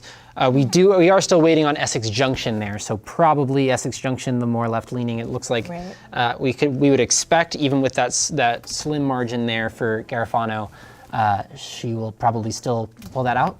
Not sure yet on official results. And then this other contested race here in Essex, and this is Alyssa Black, the incumbent, who it looks like has prevailed over the challenger Ron Lawrence. And this is I don't think we're waiting on any results here. So unofficial, but best we're going to get tonight, it looks like Alyssa Black has beat Ron Lawrence in Essex. Yeah, and that's an interesting one. When you look at sort of the other results in Essex, Alyssa is a strong advocate and voice for gun violence prevention work. She very tragically lost a child to gun violence and suicide, and prior to serving in the House, was just a very powerful advocate at the state level on that issue, and has continued to be so in her role in the House. So we can expect her to return and be one of the real champions in the House for gun violence prevention legislation. And interesting to see that Essex voters are happy to send her back to do that work.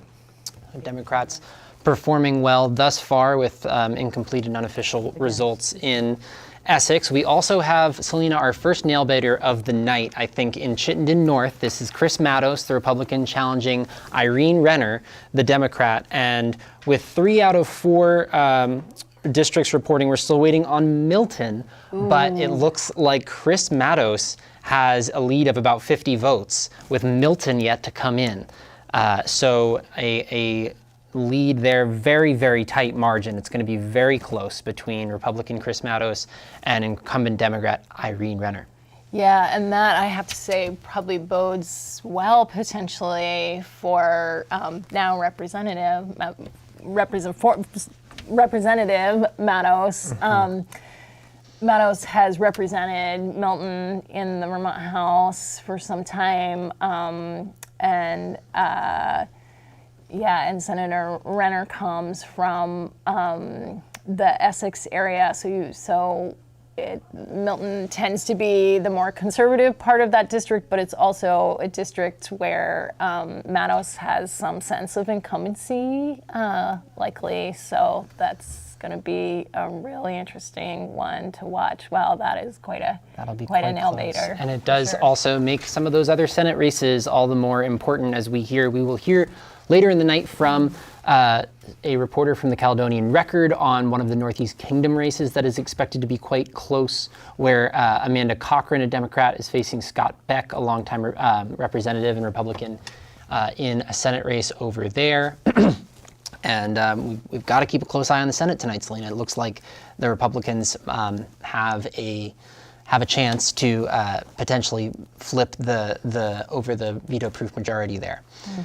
We also want to keep an eye on the national race that everyone is continuing to think about. We've got Kurt Wright and C.D. Madison in Studio B. Kurt, any updates on the national scale? Hey, thanks, Celine and Bobby. And Well, we're getting more numbers in. There's no more big surprises yet. It's still going about as expected, but there are some new numbers in that we can look at. It all depends on the percentage, of course, that's reporting. We're seeing some numbers in from Pennsylvania, but it's just a few percent. Florida, boy, they seem to do it right there. They've got 92% reporting already, and that one's we know that's Trump 56-43, so a big win there. North Carolina, but only 16% reporting. Trump has 51.4, 47.7 for Harris. But again, that's 16% reporting. You don't know where those votes are coming from. And we haven't counted Charlotte or Raleigh yet. Right. There's a lot to go. With 16% in, you still have, let's see, 84% left to go. But just as an early sampling, that's where that is right now. By the way, the New Hampshire governor's race also is an interesting one in our neighbors next door. That's Kelly Ayotte, the former United States Senator, running for governor against Joyce Craig, who was mayor of Manchester. Abortion's been a big issue there, along with lots of other stuff, just like the national scene. And the last numbers I saw, but again, a lot to go there, was very, very close. And I have to say, on my show this morning, we had Governor Sununu on, and of course, he said that Kelly Ayotte's going to win, but that's his candidate. That's expected. Of course. What about Georgia? What do you got for numbers there? That's a big one. We do have a fair amount of results in. The percentages, last I saw, the percentage was over half reporting. Still have to go, but it looked, it's 50, right now it's 44.3 Harris, 55.2 Trump. That's 52% in. So almost half the votes left to go. And again, the national people might have an idea where it's left out. I'm sure they do. We don't. We only know that there's about half the votes to go. Well, I have been going to the Washington Post, which is doing a little better job on kind of showing you which districts or counties have reported in and which haven't. So as we progress through the evening and we look at Pennsylvania or Michigan or Wisconsin, or as we're looking here now at Georgia, we got to take a look at have the urban centers, the more populated centers, reported in all of their numbers. And that's where, again, we mentioned that blue mirage or that red mirage. You got to see who's been counted. And if it's the larger urban centers, let's put a pause on where we think it's headed. Right. That's all we know is there's no calls being made in those races yet. As expected, those are too close to call. We do have some substantial numbers in from Georgia. It's not like 3% or 8% as we're looking at in Pennsylvania right now. Over half the votes are in, but a long way to go on that one. Long way to go. Yeah, I think there is an interesting race to follow, though, which is the Senate race in Texas, where we've got Ted Cruz, the incumbent, going up against Colin Allred. They're right now flipping back and forth about who has the lead, but we only got about 10% reporting back. But I think that is an interesting race to follow. And we're seeing right now, of course, that Texas is leaning towards Donald Trump. And at this point, we have about 38%. Oh, wait a minute. Did we update to 38% of the vote in? This is what happens when you look at the Washington Post versus what Politico is calling. Oh, no, there we go. About 50% in. And right now, it just flopped, and Ted Cruz is in the lead.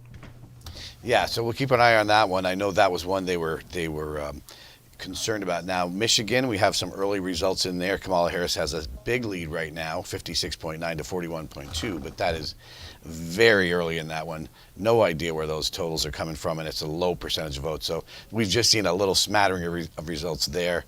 And again, Harris with a huge lead in Pennsylvania, but that's like 69%. So that race is not going that way. So there's way too early there. Those numbers just in Georgia, you do have you have like 55% reporting, so it means something, but certainly way too early to call though. Yeah. But those are critical ones. Georgia, North Carolina, Pennsylvania, we're starting to get some numbers in now. Michigan, we're starting to get some early numbers in now. Of course, we're going to be looking for Wisconsin. Yep. And a whole bunch more states are going to be closing their polls at 9 o'clock. And so in about 18 minutes, we'll start getting some more results in. But it's so far, it's following the pattern that everybody seems to have expected, which is the states that were thought to be going to Trump so far are going to Trump. The states that were thought to be going for Kamala Harris are going. Let's try one more time. Kamala. Kamala. It's pronounced like 18 different ways. No, it's just one. Well, Kamala. it is by everybody that says it, That's though, right. including Joe Biden. There's Kamala. nobody who's got it wrong more than Joe Biden. But let's get it right. Kamala. There you go. Thank you. Kamala Harris.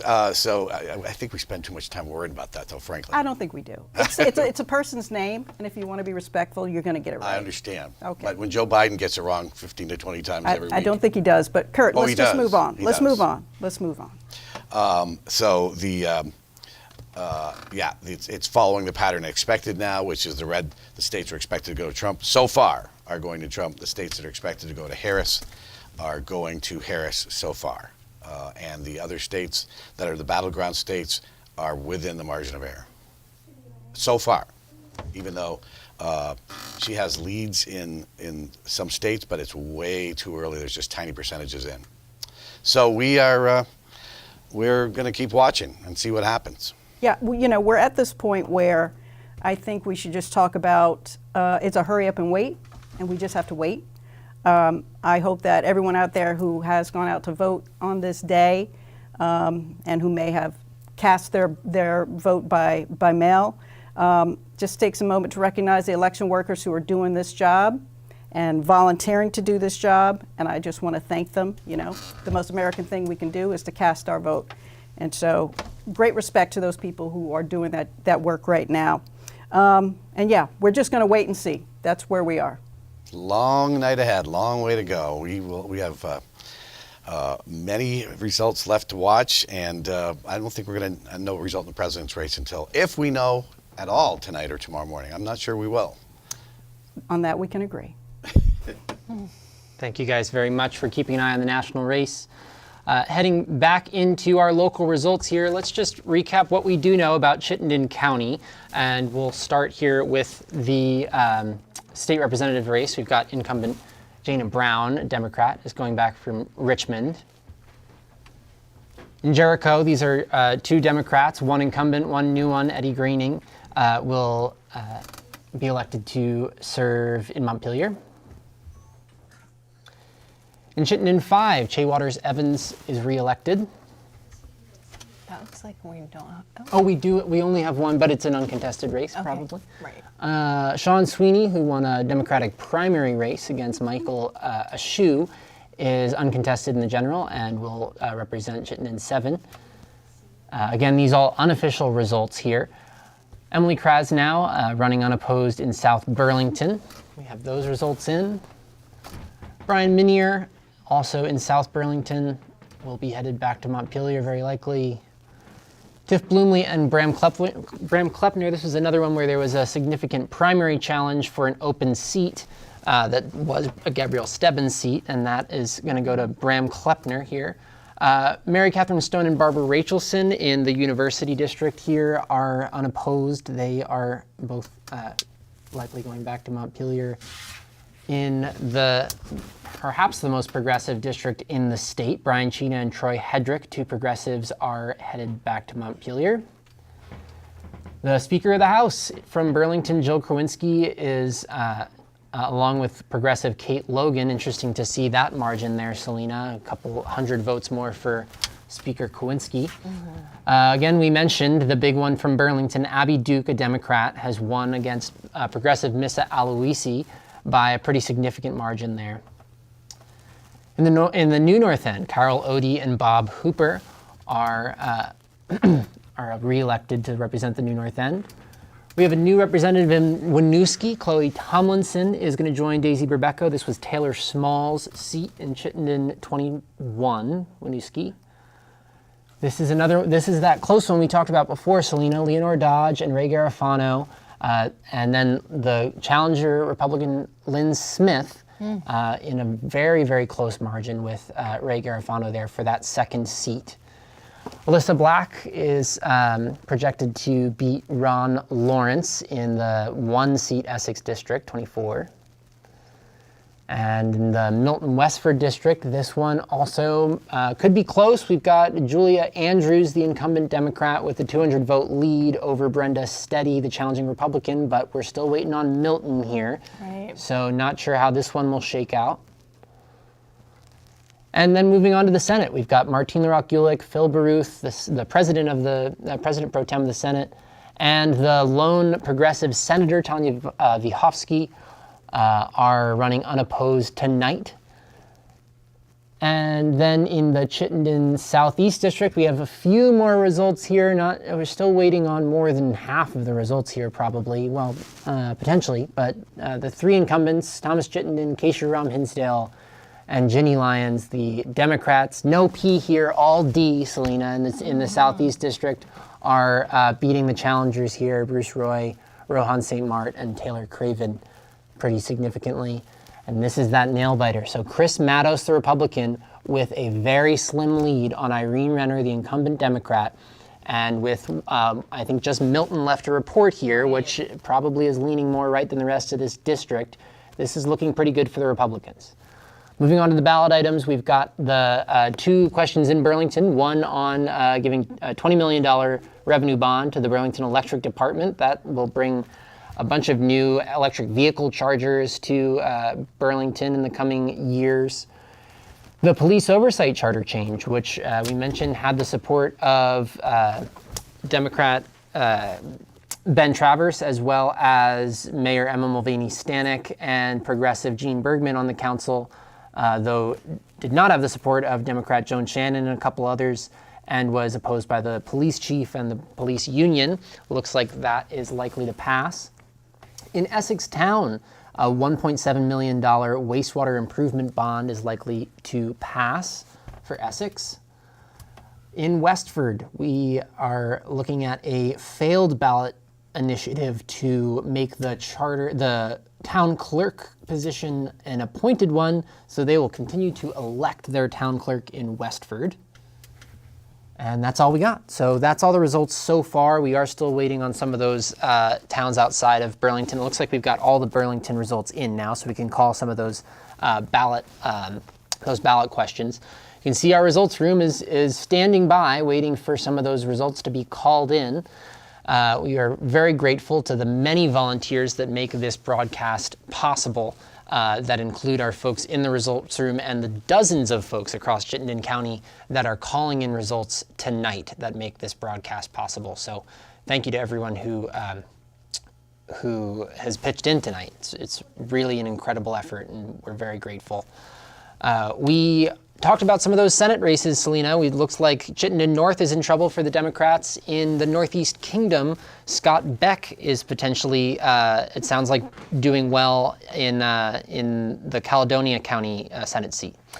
Yeah, and that is a really interesting race as well. So that was a seat that was held by Jane Kitchell, very well-known, long-time legislator from the Northeast Kingdom, and powerfully chaired the Senate Appropriations Committee.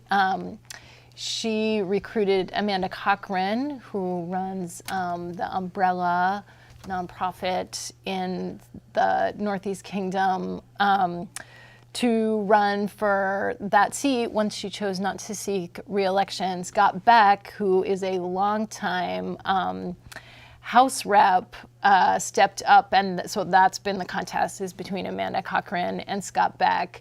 I think to the extent that, so Amanda, like, very known in the community, campaigning, both of them very, very actively. I think to the extent that Republicans have sought to make some of these contested races kind of a referendum on education, finance, and the Democrats' approach to that, Scott Beck is one of the candidates who I think is uniquely positioned to really make that argument in more depth. He was a chair of the he was served on the Ways and Means Committee and on the Education Committee before that. So he is someone who actually knows deeply education, finance, and just will be very interesting to see how that turns out. But that's another seat that was previously held by a Democrat. So if it does go to Representative Beck, that'll be another loss for Senate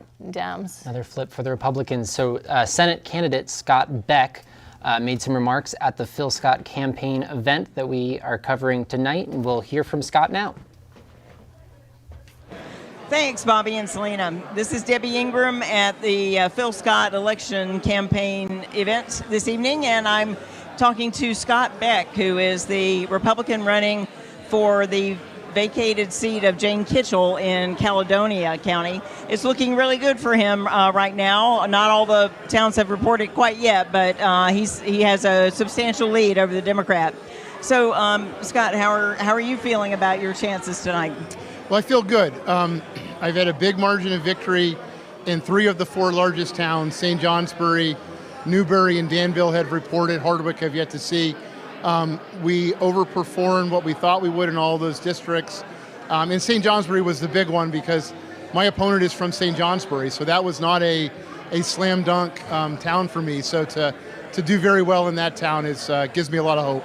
That's great. So what have you heard on the campaign trail from Vermonters? What do you think is on their minds this election season? It's too expensive to live here. And government's been a big part of that. The recent run-ups in taxes and fees has really taken a lot of Vermonters who had very little or no discretionary income, and it's put them in extremis. And they're letting us know that tonight is what I think is going on. And what will be your top priorities then when you get to the Senate? My top priority is education funding and to make that system transparent. And also the road to solving so many problems goes through housing. So housing will be a priority for me. And you've served for quite some time in the House. What do you think that experience will help you with in the Senate? Well, my 10 years in the House, I've represented a very purple district, very moderate political district, and the Senate district is the same way. And what I've learned from that is it's impossible to regularly carve out one side of the political spectrum and hope to survive. And so what I've always focused on doing is carving out the middle 2/3 or the middle 3/4, and that's a strategy that's worked very well for me in the House, and I plan to continue doing that in the Senate. Great. Well, thank you so much for speaking with you. us. This is Debbie Ingram. I've been talking to Scott Beck, the Senate candidate in Caledonia. And now back to Bobby and Selena. Thank you, Debbie. That was Scott Beck, Senate candidate in Caledonia. It looks like early results are showing the Republicans are performing well, not just in the Chittenden North District, but across the state. We'll dig into that a little bit more, but for now we'll turn to the national stage. We've got Nick Chedley-Carter, who is who has experience in the political scene, both in Vermont and across the country, has been working a lot on the national race and has some updates for us on the national stage. Nick, how's it going tonight? You're calling in from one of those swing states, aren't you? Indeed. Greetings from warm and rainy Milwaukee, Wisconsin. And before I go any further, can you guys hear me okay? Yes. Great. Yeah, it's an unseasonably warm day here in Wisconsin. And, I think one bigger takeaway, I don't think, we're going to see results for any of the 7 big presidential swing states. So, I think, interestingly, our being used to election night is really, I think, most definitely this year transitioning into, I think, what's probably going to be at least a couple-day process as a lot of these consequential states for the presidential race will probably be several hours before they get called. And I think, 2020 was certainly a shift for how many people voted in terms of early voting and vote by mail. This election, I've seen statistics that over 80 million voters have voted before Election Day. And I think definitely seeing this here in Wisconsin, but I'm sure in other parts of the country as well, that really a range of activity at polling locations that perhaps not the influx of in-person voters in certain places, although I do know of reports of really long lines at certain polling locations. But frankly, I just think, 2024 is really reaffirming that how many people are voting is just fundamentally different than it has in past elections. Obviously, this is impacting how results are being tabulated and how we're all going to be anxiously awaiting these for, well into tomorrow and probably beyond. So that's some initial feedback, and I think I was still a very early stage, although I'm sure for many of us it feels like a really long day already. And Nick, it looks like the only race that I've seen called is Florida for Trump, but that doesn't seem like a huge surprise. Can we glean anything from those results as far as where the national race is headed? No, honestly, I wouldn't. Frankly, Florida in past presidential elections, I think was more of a swing state. But frankly, that's really shifted since 2016. And so I don't think, most were thinking that would be a close race. The Senate race in Florida, however, I think there was some speculation that actually could be a closer race. But it looks like Rick Scott, the incumbent, who is also the chair of the Republican arm of the Senate Electoral Committee, looks like he is the winner for that. I haven't had a chance to look at the ballot initiative related to reproductive rights in Florida. So that's definitely one to watch. But no, I wouldn't, West Virginia was called for Trump, as was the Senate race. So as you might be familiar, Joe Manchin not running again, pretty much assured that Republicans would pick up that Senate seat, and that's why there's a lot of speculation that Democrats can maintain a majority in the U.S. Senate, whereas it's the U.S. House that is very much in play, with Democrats looking favorable. Although we'll see, it's really too early to tell. We might see shifts in control of both chambers or not. But no, I wouldn't look too much into the Florida results just yet. You mentioned the House, the U.S. House results thus far are looking good for Democrats. That would be an interesting flip if one chamber was flipped by one party and then the other was flipped by the other. Is that a possibility tonight? It is, because of the way Senate elections are structured, it puts the Democrats on defense. So they have to defend a handful, significantly more races than Republicans. So Republicans are on the offense in places like Montana and Ohio, even in Maryland, where former Governor Larry Hogan is running, although I think that probably will stay a Democratic Senate seat. And so the House is kind of the opposite. Republicans are more on defense, and then you've got states like California and New York. And again, this is going to be a situation where we won't know the results of some of those races, especially for a couple more days. And just thinking regionally, New Hampshire, does have a contested congressional seat. That's actually a Democratic defense with Chris Pappas in New Hampshire 1. And then Maine, the 2nd congressional district with Jared Golden. So, yeah, I think, listen, there's definitely some who think that Democrats can control the Senate. It's not impossible. I think coming off the World Series would be like pitching a perfect game a few times over, but it's certainly within the realm of possibility. And so, I keep a close eye on Montana and John Tester, on Sherrod Brown in Ohio, on Tammy Baldwin in Wisconsin. And that's really going to be some of your cues for the Senate. There's also a really interesting race, Dan Osborne, who's running as an independent in Nebraska and putting the Republicans on defense there. And so, but again, I think, Bobby, as you were getting at, I think it's the House that Democrats are likely feeling more optimistic about. And I think we're way too early to see where that's going to go.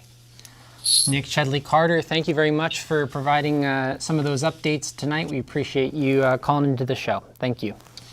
Thank you, Bobby. And we're now going to flip it right back to our to the folks in Studio B, Kurt Wright and C.D. Madison, to hear some of their thoughts on what Nick has just reported to us. Again, too early to call in some of the presidential race, obviously, but we've got a couple results in the in Congress of note. Madison? Kurt, I'm going to throw Congress to you for this moment. To Congress? Yeah. I have no idea how. I mean, it's. Are you talking about the House? Well, some of the if you missed what was just talked about. No, I heard it. Okay. But I mean, most races are undecided. I know they had a couple, but 435 seats. It's a tiny margin for the Republicans right now. I don't think we're going to know that one until much later. Also. Yeah. I do think that the Republicans are going to be in control of the Senate when tonight's over. We know they picked up West Virginia. I personally think, though we don't know this yet, this is just my guess, that they're going to pick up at least Montana, and there's a few others in play. And the only one they could lose is Texas, and I don't think that they will. Again, that's just my opinion. The numbers may not bear that out when we see them all. But in the presidential race, I think the state of biggest note so far is Georgia, because they now have about 2/3 in, too close to call, but Trump is holding steady with about a 4 or 5 point lead with about 2/3 in, and North Carolina with about 35 to 40% in now. He's got a narrow 4 point lead.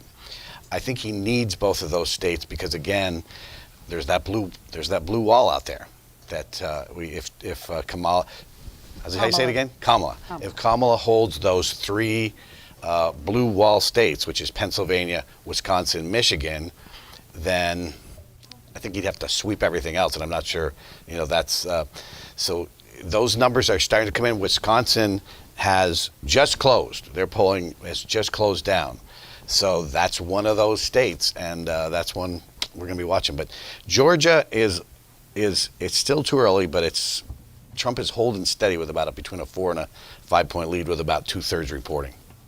Yep, we are starting to get numbers in from Atlanta, so I think we're going to know tonight, definitely, where that one's headed. North Carolina, we still need to have numbers come in from Charlotte, which we had talked about earlier, that we got to wait for those urban centers to come in. And we did have 15 other states have their polls closed just at the top of the hour. So most importantly, those are the states of Arizona, Nebraska, and Nevada. And 2 of those 3 are battleground states. Exactly. So I guess that's our final report for the night.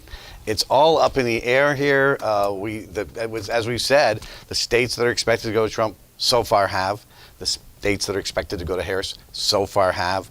The battleground states so far are razor close, and we're going to keep watching. And I think we're going to be up late before we know a lot of those results.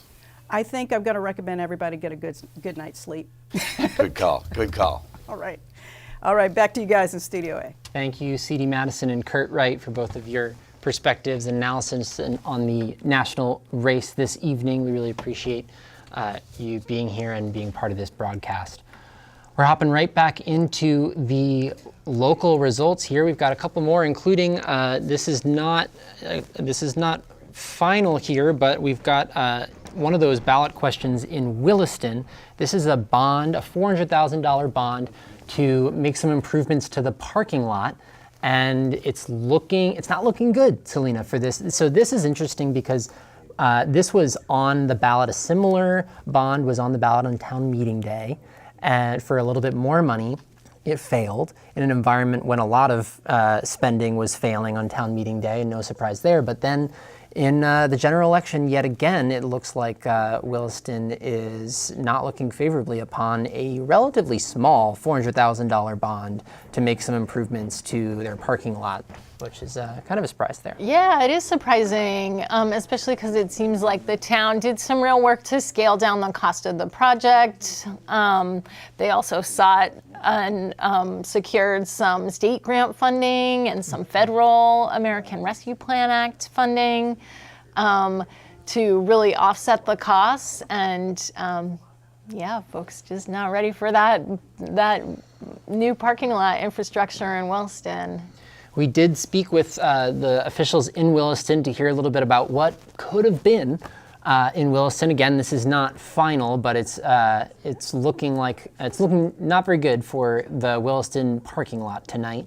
Eric Wells, the town manager, shared a little bit about this project with us earlier this month. And we're here in the parking lot because we're talking about the parking lot. Bruce, tell us, what is this project? And it's going to be on the November ballot. Is that correct?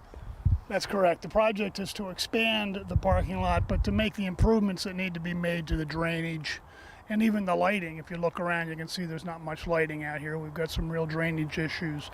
But the whole of the project is to expand it from 47 parking spaces to about 67, 20 to 30 additional spots when it's all said and done. Great. And this was on the town meeting ballot in March. slightly different, but tell us what's different from what was on town meeting ballot and what we'll see in November. And also maybe just let folks know if this is going to be part of their mailed home ballot or if they have to come to the polls to vote on this item. Sure. Well, the main components of the project haven't changed from what the voters considered in March. The big item here is we looked at how we were able to fund the project. In March, it was about an $860,000 project or so, and we were asking for bonding authority up to $700,000. Since town meeting day, we've been able to secure a grant from the state of Vermont, about a $200,000 grant. The town is also using local ARPA funds towards this project. So overall, the project budget's about $790,000 now, and we're looking to have voters' authority to borrow through a bond of $400,000, up to $400,000 to round out the project funding. We were able to trim about $60,000 from the overall cost. We worked with our engineering team to look at the lighting. We're able to increase the pole height a little bit, and the trade-off is to not have quite as many poles that we need, and that's a big cost savings there to get to the $60,000. Great. Bruce, tell us a little bit about how this project, what's the history behind this project? How long have you needed parking lot renovations? And do we need more parking spaces? So the answer is the project's been around for 10 to 12 years. We actually had UVM students do now I'm just drawing a blank on their senior project. Capstone. Yeah, capstone project, thank you. And included the parking lot as one of those projects. And they're the ones that came out with the basic design and what we could get additional without doing too much disturbance. There's a wetlands behind us. So it's been around a long time, but the lighting is a real issue at night. There's very little lights out here for people coming out of meetings and stuff. And you can see in the middle of the parking lot behind us, there's a fairly significant hump that runs right down through the middle. That's not a parking barrier, that's drainage that needs to be redone. So that's going to take tearing up the parking lot itself just to do that. So that's where it all came from. Great, and you are tearing up the parking lot, and it says here that you're going to have some electrical conduit run for possible future EV needs. Tell us a little bit about that. Yeah, so the main need for the conduit right now is the lighting. As Bruce said, it's a real safety issue for folks. Town staff, members of the community come into a meeting in the nighttime, and we'll put daylight savings time here next month. Will be really apparent about 4:30. You really can't see well out here at all. So it's overall a safety issue for the lighting. But by putting conduit in the ground, it gives the ability for the town in the future, not part of this project, but to consider adding additional EV charging stations for the public and eventually the town fleet. That was Town Manager Eric Wells of Williston, who earlier this election cycle talked with us about the bond item, the ballot item in Williston to repair the Williston parking lot. And it's not looking good for that ballot item. It's looking like, in fact, that is going to fail. Again, unofficial results here, but not looking good for the Williston parking lot bond. We'll keep an eye, Selena, on. We've got a lot to cover, not just in Chittenden County, but across the state. And we're now joined by Andrew McKeever, who is the news director at GNAT TV down in Bennington. And Andrew, you've been following some of the races down there. What can you tell us about, first of all, just what issues are top of mind for campaigns and for voters in Bennington County? Yeah, Bobby. Well, to probably no one's surprise, pretty much the same issues that I think we heard a lot about statewide are the main items down here. Affordability, property taxes in particular were a big issue there when those numbers came out. Housing costs, climate, also the Clean Heat Standard bill, that was also got a lot of attention as well. So I'd say those four things were the major issues that were in play down here in Bennington County. And Andrew, we've heard preliminary reports that the Republicans are doing quite well in some of the Senate races across the state. What can you tell us about the Senate race in Bennington County? Right. Well, that was a really interesting race, or is, I should say. And just to give some context, there were two open seats in the Bennington County Senate delegations. The first time this happened in a very long time. Dick Sears was one of the senators since 1992, and of course, he passed away this past June. And his seatmate, Brian Campion, also decided not to run for re-election. So we had two open seats, very unusual situation. And then into that stepped a total of 6 candidates altogether. 2 Democrats, Seth Bongartz, who is currently a state representative from Manchester, and Rob Plunkett, the other Democrat, 1 Republican, Joseph Jervis. He had run for state representative 2 years ago and was defeated in that race. And we had 3 independent candidates running as well. 2 of them are former state representatives, Cynthia Browning and Steve Berry. So anyway, right now, at the moment, it's been a pretty tight race. I've been following now for the last hour or so. And for quite a while, Joe Jervis, the Republican candidate, was holding down second place, narrowly behind Seth Bongartz, one of the Democrats who was ahead. But at this point, with 10 out of 19 towns in Bennington County reporting, Bongartz is in the lead, has nearly 8,000 votes. Plunkett is in second place with almost 7,200, and Jervis has now dropped back. He has about 6,200 votes. So, it's still, anyone's race. A couple of large towns, Manchester and Wilmington, haven't reported yet, so those numbers could shift. But if you had I guess tried to forecast it, this result, Bongartz, Plunkett, and Jervis being the top 3 vote getters, that's probably what a lot of people would have expected. But and was this on your radar as far? So this was 2 Democrats before this this election. Was this on your radar as far as a flip seat for the Republicans? Well, there was certainly a possibility. I think Joe Jervis got a lot of lawn signs out all across the county, spent a fair amount of money on it. He now has a certain amount of name recognition from a previous campaign. It was hard to say. Bennington County has not sent a Republican to the Senate since I think 2006 or somewhere around in there. So it would have been certainly an upset for sure.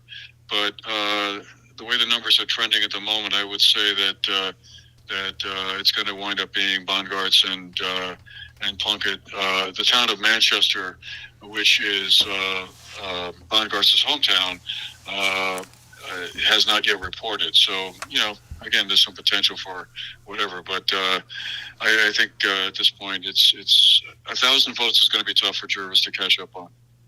Right, and then Andrew, do you have any updates as far as House races in Bennington County that we should be keeping an eye on? Well, there's a total of 6 House races altogether going on tonight from Bennington County, and all of them are kind of intriguing in one way or another, but just one I'll mention, since I think probably some of your viewers would be familiar with some of the background here, is the Bennington 5 district, as it's called. That's a 2-seat district, consists mainly of the town of Bennington. And there are 3 candidates running for that. Mary Morrissey is the Republican candidate. She's an incumbent office holder. She's been in the House of Representatives for 13 terms since 1997. And has always been a very strong vote getter there. Then there's Jim Carroll, the Democrat, who has also been an incumbent. He is currently an incumbent at the moment. And the third candidate is another Democrat, Michael Nigro. What's interesting there is that Mike Nigro defeated Jim Carroll in the 2020 election. Then Mr. Carroll came back and recaptured his seat in the 2022 election. So 2 of them have kind of bounced back and forth. What's been interesting to me as I've been following the votes that are coming in is that Mary Morrissey is, as one might have expected, in the lead. She has about 1,860 votes at the moment. But Michael Nigro is in second place with about 1,760 or so. So about 100 votes behind Mary Morrissey, which was, that's pretty interesting. Jim Carroll, one of the other incumbents, is in third place. Now, of course, what's made this kind of interesting is the situation that happened last spring in the legislature, where Mary Morrissey was caught on camera pouring water into Jim Carroll's backpack on several times, and kind of embarrassing situation, which she wound up apologizing for, and was a real head scratcher for everyone down here. Like, what on earth was that all about? But so I was kind of interested to see if Mary, who, like I said, is comes from a political family in Bennington and has held the seat for a long time, would suffer some electoral consequences from that. But so far, she's in the lead, and like I say, it's a 2-seat district. So even if Michael Nigro catches up with her, she might well finish in second place. Jim Carroll is about 200 votes behind Michael Nigro in third place. So still, up for grabs. But that's interesting to me that Mike Nigro is outpacing Jim Carroll so far.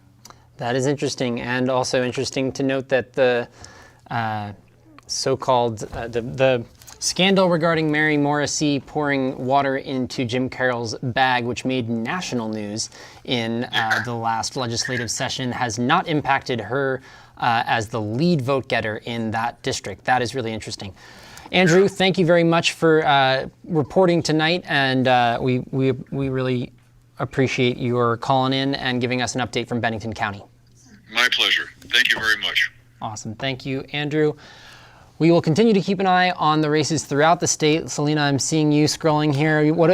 We've got a couple more potential updates from races across the state here, and at least from the ones we've heard from so far, it sounds like Republicans are outperforming what was expected. Definitely, it's hard to tell just looking at results on your phone without knowing enough about the districts and what's reporting, but the Bennington-Rutland House District Democratic incumbent Mike Rice seems to be facing an uphill battle there. With 84 of the results counted by the AP, his GOP challenger Sandra Pinsino seems to have a lead of over 300 votes, so that will be one to watch.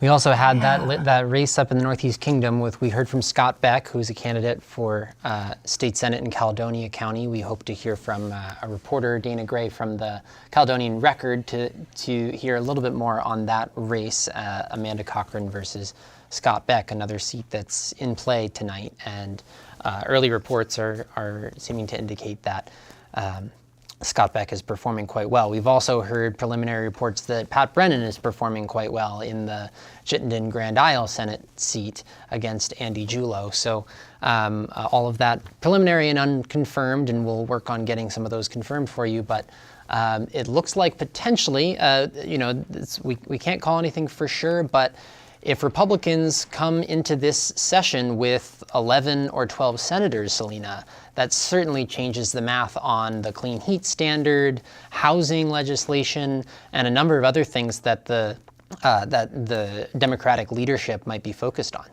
It really, really does, and we will see how it all shakes down. I mean, even with a couple of votes to spare, there's always some fluctuation within a party about how folks vote on an override and whether they kind of maintain the party positions. So when you start to potentially dip under 20, that's going to really change the calculus about what the Vermont Senate can do and how they approach their work.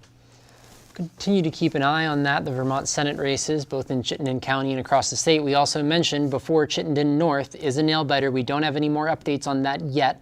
Chris Mattos, the Republican, with a slim lead over the incumbent Irene Renner, a Democrat. And we have one town yet to report there, and that town is Milton. So we are waiting on Milton. We will let you know when those results come in. Our results team has sort of magically come up with a ton of the results before we had expected them in the 8 o'clock hour, which is fantastic. And now we're rounding out some of those the few remaining contested elections that we still cannot quite call. So thank you to our results team. Another thank you as well to Town Meeting TV's underwriting partners. You'll notice tonight that as you flip maybe between this broadcast and the others covering the election results, this is the only one you'll find that has no commercials from front to back, and that is in large part due to your support at cctv.org/donate, as well as our underwriting partners, who are also community members that we partner with regularly and really appreciate. So a thank you to our underwriters, and we'll hear from just a couple of them now and the ways that they support our work. CCTV is just such a unique organization rooted in our community, and it actually touches all of us, all of the residents, because of how it makes municipal meetings accessible to all of us. And I think the pandemic shift to having more online has been awesome, so people can engage sitting at home or going in person. I think CCTV is an invaluable resource for our community because what it does is it engages at the local level with what's happening around Burlington, so people actually know what's happening in their local government, which is the basis of a functional and organized democracy. And without CCTV, we might not have the access to what is actually happening in our local government. And without that, that's when democracy stops working. And so Channel 17 is vital to Burlington be able to function as a responsible and well-organized democracy in Vermont. One Day in July supports CCTV's work because it's very important that a community have diverse media channels. There's been tremendous concentration in media ownership. And if you think about it, it's almost like an ocean reef. You really want diversity in the reef. You want a lot of players. Some can be large, but you need smaller players too to get to different points of view. And we think that's what CCTV provides. AgeWell works with CCTV because CCTV is accessible to everyone in the community, and AgeWell is also accessible. So our missions are so beautifully aligned. We know that we're reaching many, many, many people, and we know that the issues that we're talking about are very important to older adults. I can't imagine, not doing it again in the future. I mean, it's just been so wildly successful, and we're so grateful that we were able to do this. So the first couple of semesters during COVID, we were totally on Zoom webinar, no in-person lectures. And then in the fall of 2021, we went back to in-person lectures with an online component. And that's when we reached out to you and said, we know you can help us because you've got to be really good at this. You understand hybrid, and that's what we needed. We can't say enough about our working relationship with CCTV. You guys are experts at what you do. You're very easy to work with, and we're very proud to be one of your sponsors.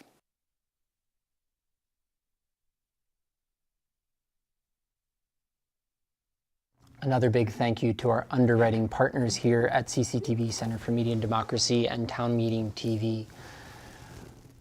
We are hearing some preliminary results as well that we mentioned the Pat Brennan-Andy Julo race was looking good for Pat Brennan. Now it's looking like, at least according to the Secretary of State's website, there are a couple of positive results. It's looking like Pat Brennan is very likely to win that seat, Selena.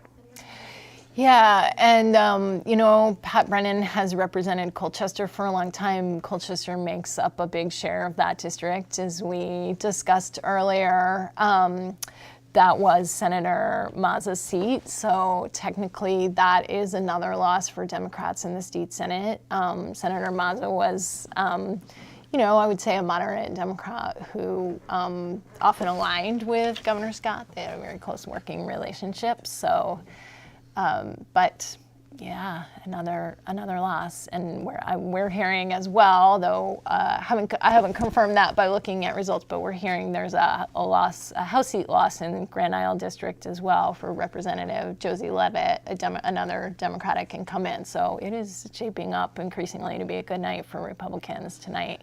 Yeah, and conversely, not a great night. Races. Not a great night for the Democrats, who are at higher ground tonight. We heard just a few minutes ago from Esther Charlestown, who addressed the crowd at higher ground as the now losing candidate. The race has been called for Phil Scott for another term. Esther Charlestown, the first-time political candidate and newcomer to politics in Vermont. Not a first-time candidate. She served on the select board, I believe, in Middlebury. Okay. So Thank you very she's much for that, definitely been a candidate, and also is the co-chair of the Vermont Commission on Women as well. So certainly not a newcomer in many ways. First-time gubernatorial candidate in Vermont, and she addressed the crowd at higher ground. Hey all, how's it going? All right. Yes, I stand here. And I didn't win my race, but we've won quite a few races here in Vermont.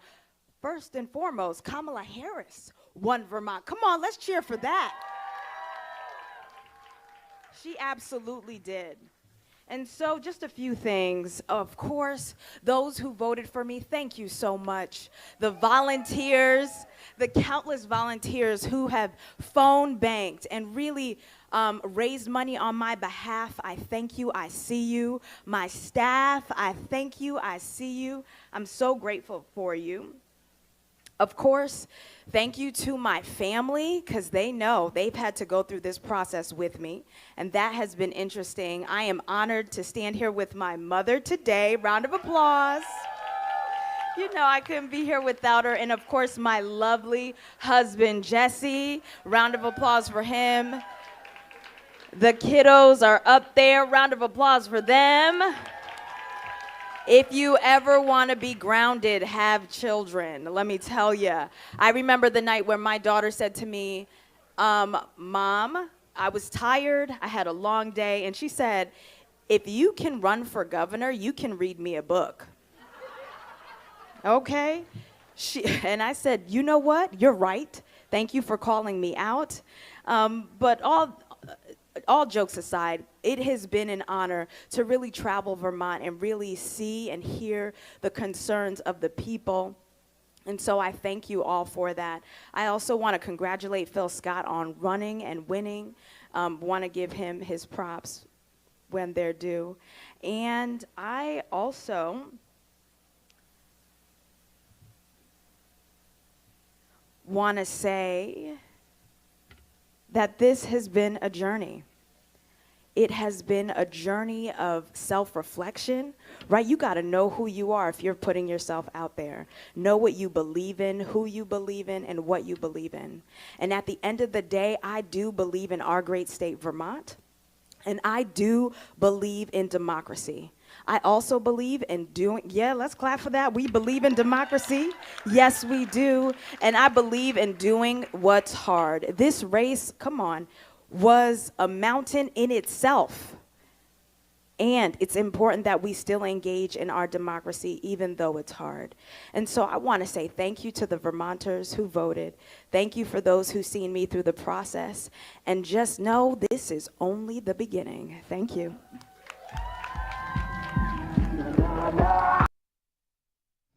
That was Esther Charlestown, Democratic candidate for governor, who has lost the race for governor tonight in Vermont, and is certainly not the only Democrat who has lost tonight. We have a number of other races where it looks like Democrats are underperforming. Even, it's certainly looking bleaker than it was than projected, Selena. As far as we have to start doing the math here.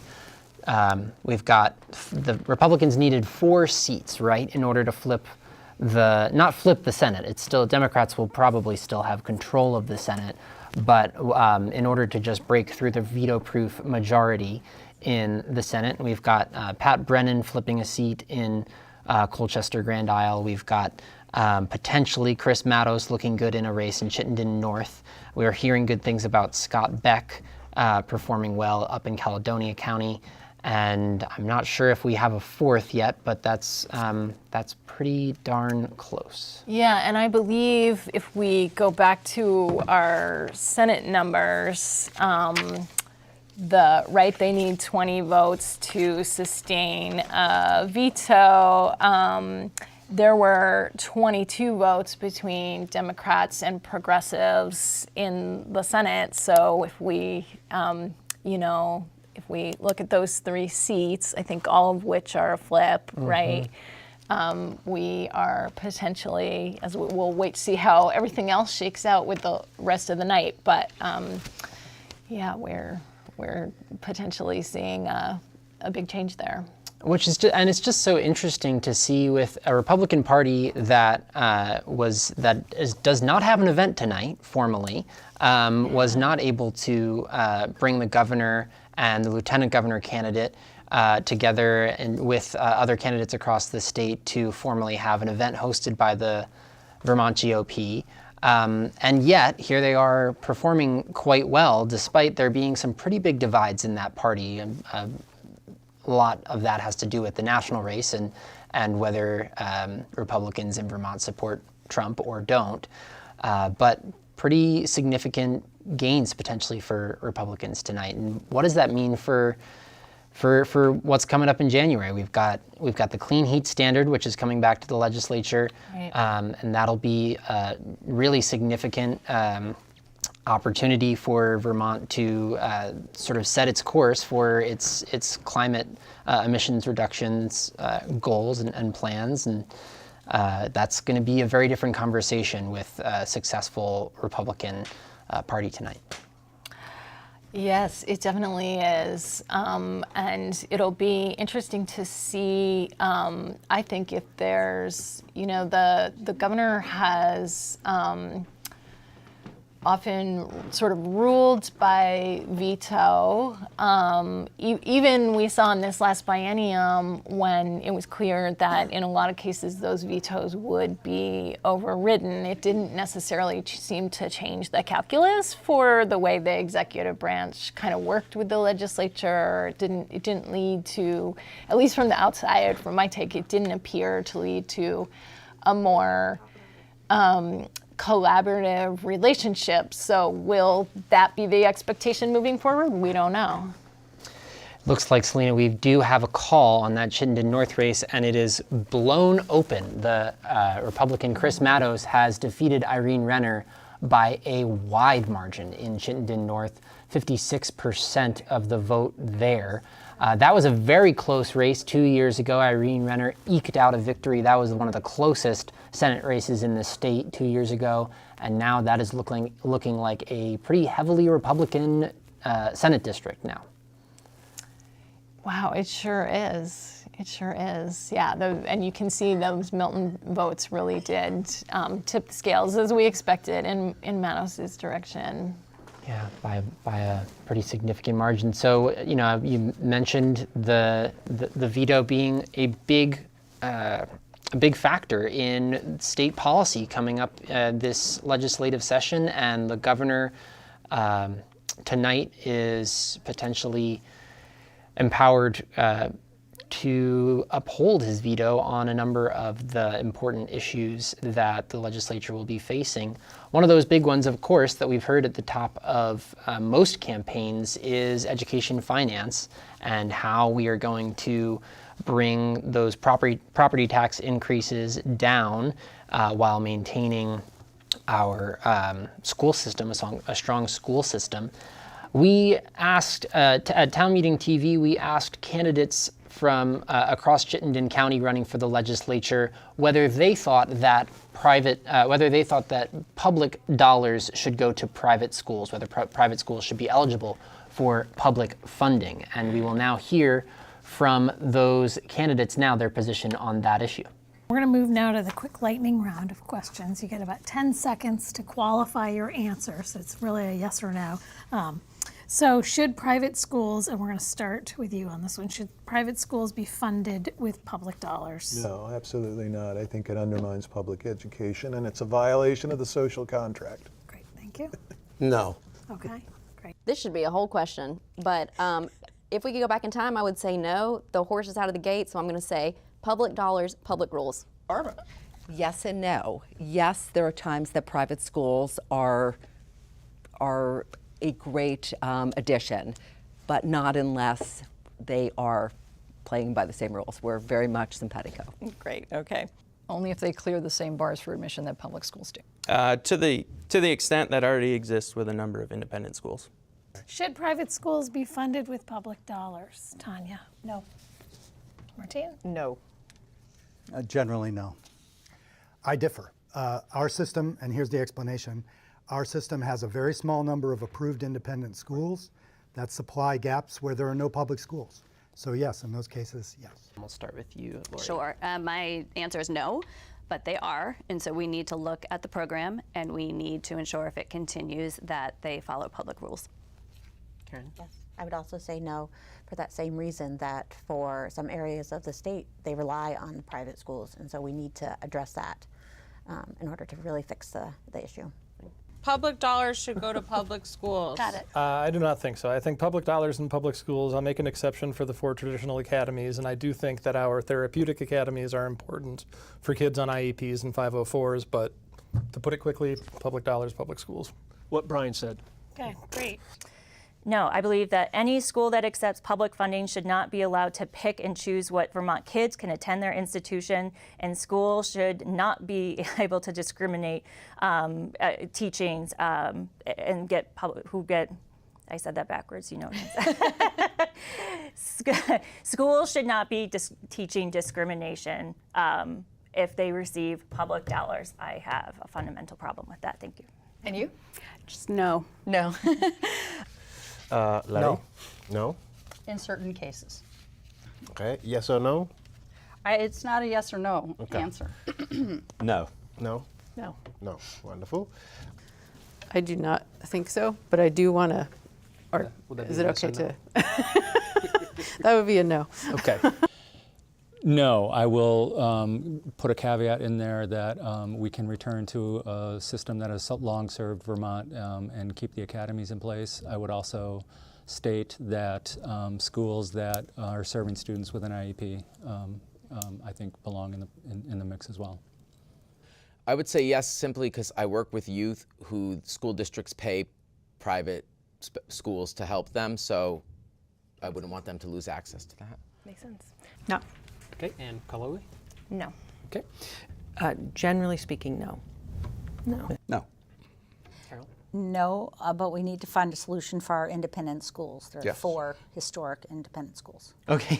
Private yeah, schools funded changed my brain. with public dollars, just to make sure we're on the same page. Yes. No. I don't think that private schools should be funded with public dollars. Okay, thank you, Kate. Okay. Deb, you're... I'd like to see school choice. So yes, private schools should be, okay. No. Absolutely, if as long as the choice is not compelled. Only if the private schools follow the same rules that public schools do, so essentially function as public schools. No, unless designated under some sort of statute to function as a public school. I am on the designation train. Should private schools be funded with public dollars? No, but if there's no public school in that rural area, we need to be reasonable in allowing students to tuition to qualified independent schools, and there are special needs kids where tuitioning can make the most sense. Okay, Taylor. I don't see any problem with people exercising their freedom of choice of where they want to go to school and using whatever stipend they use for that public school to go to a Catholic school or a private school. Bruce. Yeah, school choice is important, and I think it's irresponsible that we would not provide funding for schools like Senator Chittenden just said, for St. John's, Barry Lyndon Academy, Lyndon Institute, Thetford and Burton. They provide a huge service to their areas. Keisha. Not generally, but there are exceptions. Jenny.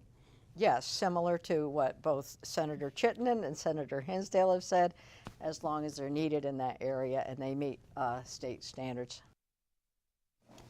Those were candidates running for the legislature across Chittenden County and their thoughts on public school funding. We are now joined by Dana Gray, who is an editor with the Caledonian Record and who has some reporting to offer us on some of the races up in the Northeast Kingdom that are shaping up to be pretty close. Dana, what can you tell us? Let's start first with the Scott Beck and Amanda Cochran race in Caledonia County. Certainly, the Caledonia Senate race, with 7 out of the 12 towns reporting, Scott Beck, the Republican, has a pretty strong lead. There are a couple of those towns, those 5 towns left that are decent population, so we're kind of holding off on making a declaration for Scott, but it certainly is trending in his direction. The big surprise, I think, was that he easily took Danville. And Danville is a town that has been held by the incumbent, who didn't run this time, Jane Kitchell, for 10 terms. Danville's her hometown. Danville and Jane Kitchell also gave Cochran her endorsement. So the fact that Scott Beck won Danville pretty handily, I think, is probably telling, I think, for the total race.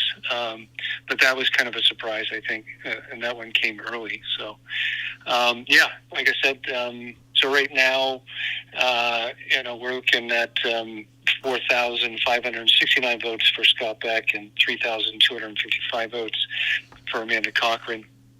And like I said, still holding out for some of the big population towns that are still out there, like Hardwick and Barnet and Waterford. Right, but looking pretty good for Scott Beck there. And then what can you tell us about the Catherine Sims and Sam Douglas race in the Northeast Kingdom as well? Certainly. So that race is Orleans Senate. It's another one of the districts that has lost a long-time incumbent. That was Bobby Starr, a Democrat, who I believe has been in that office since, I think, maybe mid-2000, 2006 or so. So he chose not to run. He gave his endorsement to Catherine Sims, who for the last 2 terms has been a representative and decided to seek the Senate seat. She campaigned very hard, got a lot of support, but Sam Douglas is he's a strong frontrunner as of right now, with 11 out of the 20 towns reporting, with 4,340 votes to 3,142 votes. And so the towns that are left, not real big population centers. And so that one is looking likely that it can be called for Sam Douglas. Wow, that is certainly a surprise. We were not expecting. I think Catherine Sims was the odds-on favorite for that seat at the beginning of the night. Dana, in terms of just how you're interpreting these results, it sounds like it's a big night for Republicans in the Northeast Kingdom. We've also called a couple of flipped Senate seats in other areas of the state for Republicans. What were Republicans talking about on the campaign trail that resonated with voters, and what does this mean as far as where the Vermont electorate is headed? Sure. Well, I mean, I think for the Northeast Kingdom, it's been, I think, if there was a red section, the Northeast Kingdom has been one of them for Vermont, one of few, I would say. But in the last term, there was some purpling that took place with some Democratic gains. This election is certainly looking like a swing back to some pretty deep red. I think of the race for the Danville representative seat, that hasn't been Republican since, I think, 2008, and that's looking likely to swing to the Republican Greg Burt from Cabot.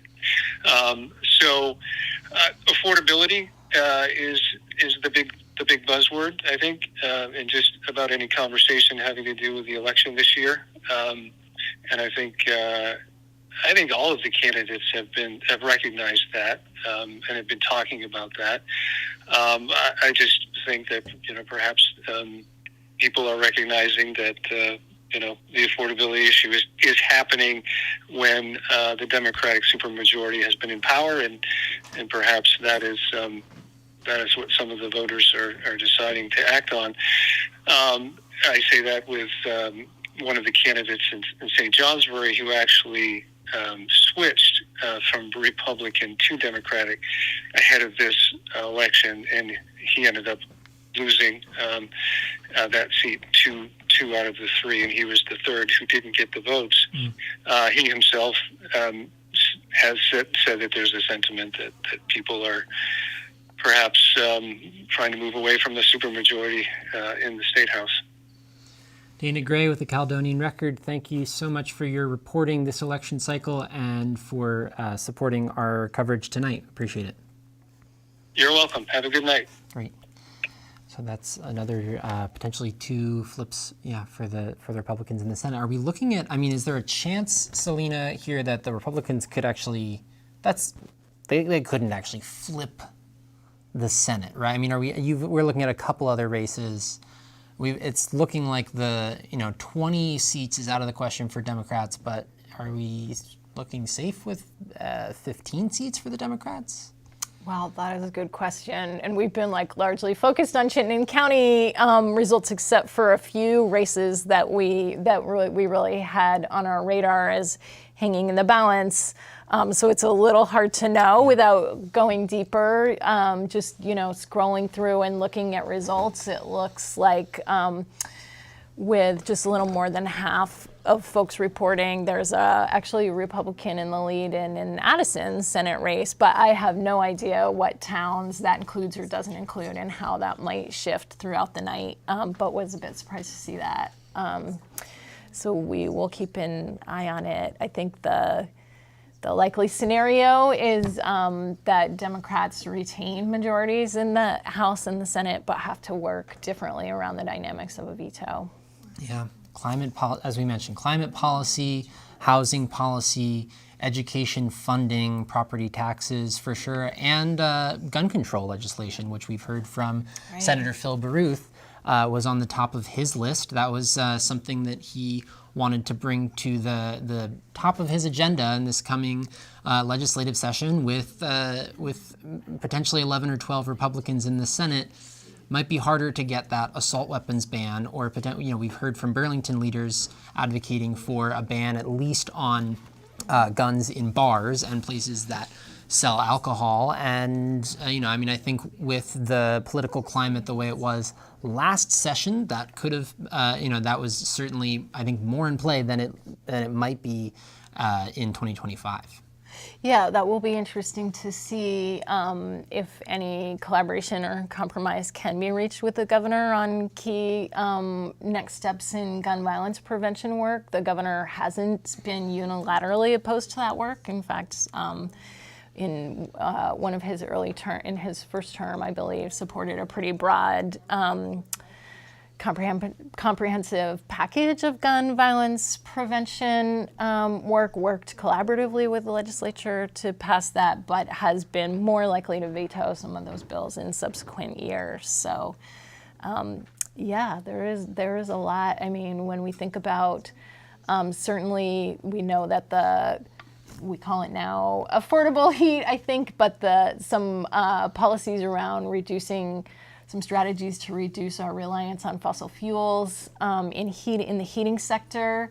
A study on that will be coming back to the legislature to decide what to do next. Governor Scott has been very vehement in his opposition to that policy, but there's a number of other things too that the legislature will need to do to meet the standards set forward in the Global Warming Solutions Act a few years back, and there has been pretty steadfast resistance from Republicans on the governor to some of those bigger initiatives that must happen if we are to meet the goals set forth in that underlying legislation. Right, and the lawsuit is already coming down the pike. The Conservation Law Foundation has filed a lawsuit against the state for potentially failing to meet its emissions reductions goals, which are state mandated because of the Global Warming Solutions Act from a few years ago, as you mentioned. So we will now take a look at just all of the results that we have for Chittenden County. As we mentioned, you can find all these on results.townmeeting.tv. We'll start in the Senate, where these 3 seats at least will be retained by Democrats, and in fact one progressive, the lone progressive in the Senate, Tanya Vyhovsky. In the Southeast District of Chittenden County, it's Bruce Roy has made up a little bit of ground here, but it's looking like the incumbent Democrats, Chittenden, Lyons, and Rum Hinsdale, are looking pretty safe. And then again, here's the big one in the Senate for Chittenden County tonight. Chris Mattos, the Republican, has unseated Irene Renner, the Democrat, in the Chittenden North District. Moving over to the House, we'll just recap the folks who are headed back to Montpelier. Jana Brown in Richmond, Erin Brady and Angela Arsenault, 2 Democrats, are headed back from Williston, Jericho and Underhill, Trevor Squirrel, and then the newcomer Eddie Graining. We'll see a lot of Democrats here, Selena. Chittenden County is certainly still quite Democratic for the most part. Charlotte and Heinsberg for the most part. And this is an example of a Republican challenger who did not succeed tonight. Kate Lally, the Democrat, will maintain her seat in the House. This Sean Sweeney, who again faced this is an open seat that he won a primary for against Michael Ashew. Emily Krasnow, I think a first-term representative in South Burlington last time, is now going back for her second term. Brian Minier, a Democrat, is reelected from South Burlington as well. In Chittenden 13, now we're in Burlington. A lot of these were also uncontested. Tiff Bloomley and Bram Klepner. Bram Klepner is going to take that new seat there. He's the CEO, I think, of Danforth Pewter, and will take Gabrielle Stebbins' seat. Mary Catherine Stone and Barbara Rachelson, 2 Democrats elected to represent Burlington, reelected there. Brian Chena and Troy Hedrick. This is the Old East End and a lot of the university as well, a very progressive district. Chena and Hedrick headed back to Montpelier. Jill Kowinski, the speaker, has outperformed Kate Logan, the progressive, by quite a bit. Do with that as you will. We can unpack that as well, Selena. And then Abby Duke, the Democrat, has handily defeated Missa Aloisi, the progressive, in the Chittenden 17 district that used to belong to Emma Mulvaney-Stanek. And in the New North End, Carol Odie and Bob Hooper are back as Democrats representing the New North End of Burlington. In Winooski, we have Daisy Rebecca headed back to Montpelier, and newcomer Chloe Tomlinson, who joins the Progressive Caucus in Taylor Small's old seat, as she has decided not to run for re-election. This one we're, I believe, still waiting on results here. Leonora Dodge and Ray Garofano, the 2 incumbents, face a challenge from Lynn Smith, and it's going to be close there between Lynn Smith, the Republican, and Ray Garofano, the Democrat. Alyssa Black, the Democrat from Essex in the single-seat district, is looking likely to return to Montpelier and fend off Ron Lawrence, Republican challenger. Oh, wow, and look at this. Whoa. Wow, we have not checked on this. So Brenda Steady, the Republican in Milton Westford District 25, has preliminary results here, unseated Julia Andrews, the Democrat here. This is a really interesting race here. And there's a lot at play there. I mean, Brenda Steady involved in a lot of debate around on the school board, was involved in a campaign on town meeting day to try and unseat some more liberal school board members, and she picks up that House seat for the Republicans, another win for the Republicans, even in Chittenden County. Mm-hmm. Burlington Electric Department will receive their $20 million revenue bond, most likely, here with the yes vote pretty strongly in favor across Burlington. The police oversight charter change has passed, as unofficial results is likely to pass here in Burlington. That's a big change in the way that police are overseen in Burlington. That's a big one. In Essex Town, the wastewater improvement bond is looking like it's going to pass, $1.75 million to improve their sewer and stormwater infrastructure. In Shelburne, this is another one we haven't talked about yet, Selena. This is a big ticket bond to overhaul Shelburne's wastewater system, and it looks like that will pass. Yeah, it really consolidates their system, and it helps them, I think, meet some of their climate goals as a town, but it's a very high ticket item, and it seemed like Shelburne voters supported it really by an overwhelming margin. Yeah, that one is looking like it's going to pass. Westford, it's looking like this ballot initiative will not pass. And this one, again, this was close here, but Williston's parking lot is not going to get the repairs that the town officials say it needs. $400,000, again, the town put together state funding and lowered the cost here to add some parking spots and repave and add some lighting, and that is not going to pass here. Williston voters have turned that down yet again. So that's what we got so far, Selena. And it looks like we're still waiting on Colchester. I don't seem to have seen the Colchester results there yet, but we're waiting on some Colchester results. Yeah. Yeah, but we're also waiting on the lieutenant governor's race, which looks to be very, very close. Very close, and we did hear from John Rogers earlier in the night at Phil Scott's campaign event, so we'll keep an eye on that. Senator Bernie Sanders is reelected to a fourth term in the Senate. He spoke to the crowd at Higher Ground at the Democrats' watch party in South Burlington. Let's hear from Bernie. Jane and I are delighted to be here, and we are especially grateful to the people of the state of Vermont who have chosen to send us back to Washington for a fourth term in the Senate. And sometimes Jane and I wonder whether that's something, given what goes on in Washington, whether it's something that we should be all that joyful about personally. But the reality is that our country faces, as all of you know, enormous crises. And Jane and I thought hard about whether or not we wanted another term, wanted to try for another term. But we felt we couldn't turn our backs on our country and our state, at this terribly pivotal moment in American history. All of you know that what is at stake is whether or not the foundations of democracy, American democracy, remain intact, whether or not women will continue to have the constitutional right to control their own bodies, whether or not we are going to be bold and work with other countries to take on the existential threat of climate change so that the planet we leave our kids and future generations is healthy and habitable. Whether or not we address the crisis of oligarchy in America and understand that never in American history have so few had so much wealth and so much power, while 60% of the American people are struggling paycheck to paycheck. And never before in American history has our political system and our campaign finance system been more corrupted as a result of the disastrous Citizens United Supreme Court decision.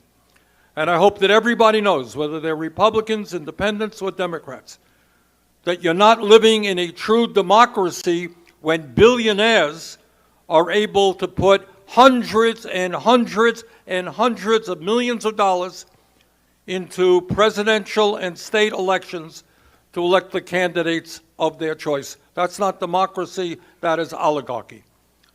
So we've got a lot of work to do, and the good news is that on issue after issue, the truth is that the vast majority of the American people are coming together. If you go out and you talk to Republicans, Democrats, and Independents, and you say, is health care a human right? Should all people get health care as a human right? They will say yes. Should we allow the drug companies and the insurance companies to make billions of dollars a year while people cannot afford health care? People will say no. Do people think that we should pay by far the highest prices in the world for prescription drugs? No. Do people think that billionaires should have an effective tax rate lower than a nurse or a truck driver? No, they don't.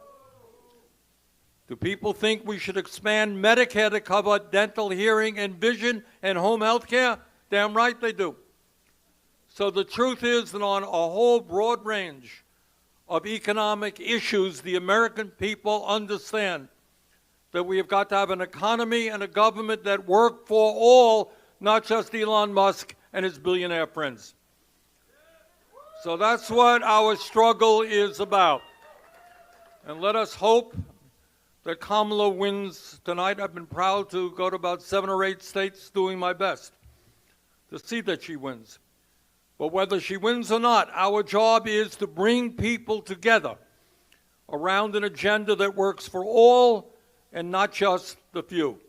So once again, Jane and I are deeply grateful and moved by the generosity and support that we've received from people all over this state. So Vermont, thank you very, very much, and I pledge to you to work as hard as I can to protect the best interests of our state and our country. Thank you all very much. That was Bernie Sanders addressing the crowd at Higher Ground, where the Democrats have chosen to have their election night party this year in South Burlington. And Bernie elected to another 6-year term in the Senate. Bernie serving on as the chair of a very powerful committee in the Senate now, but potentially will not be the chair of that committee if the Senate is flipped tonight, which according to the polls is likely to happen. So potentially a change in Senator Sanders' role in the Senate, even if he is elected to a new 6-year term there.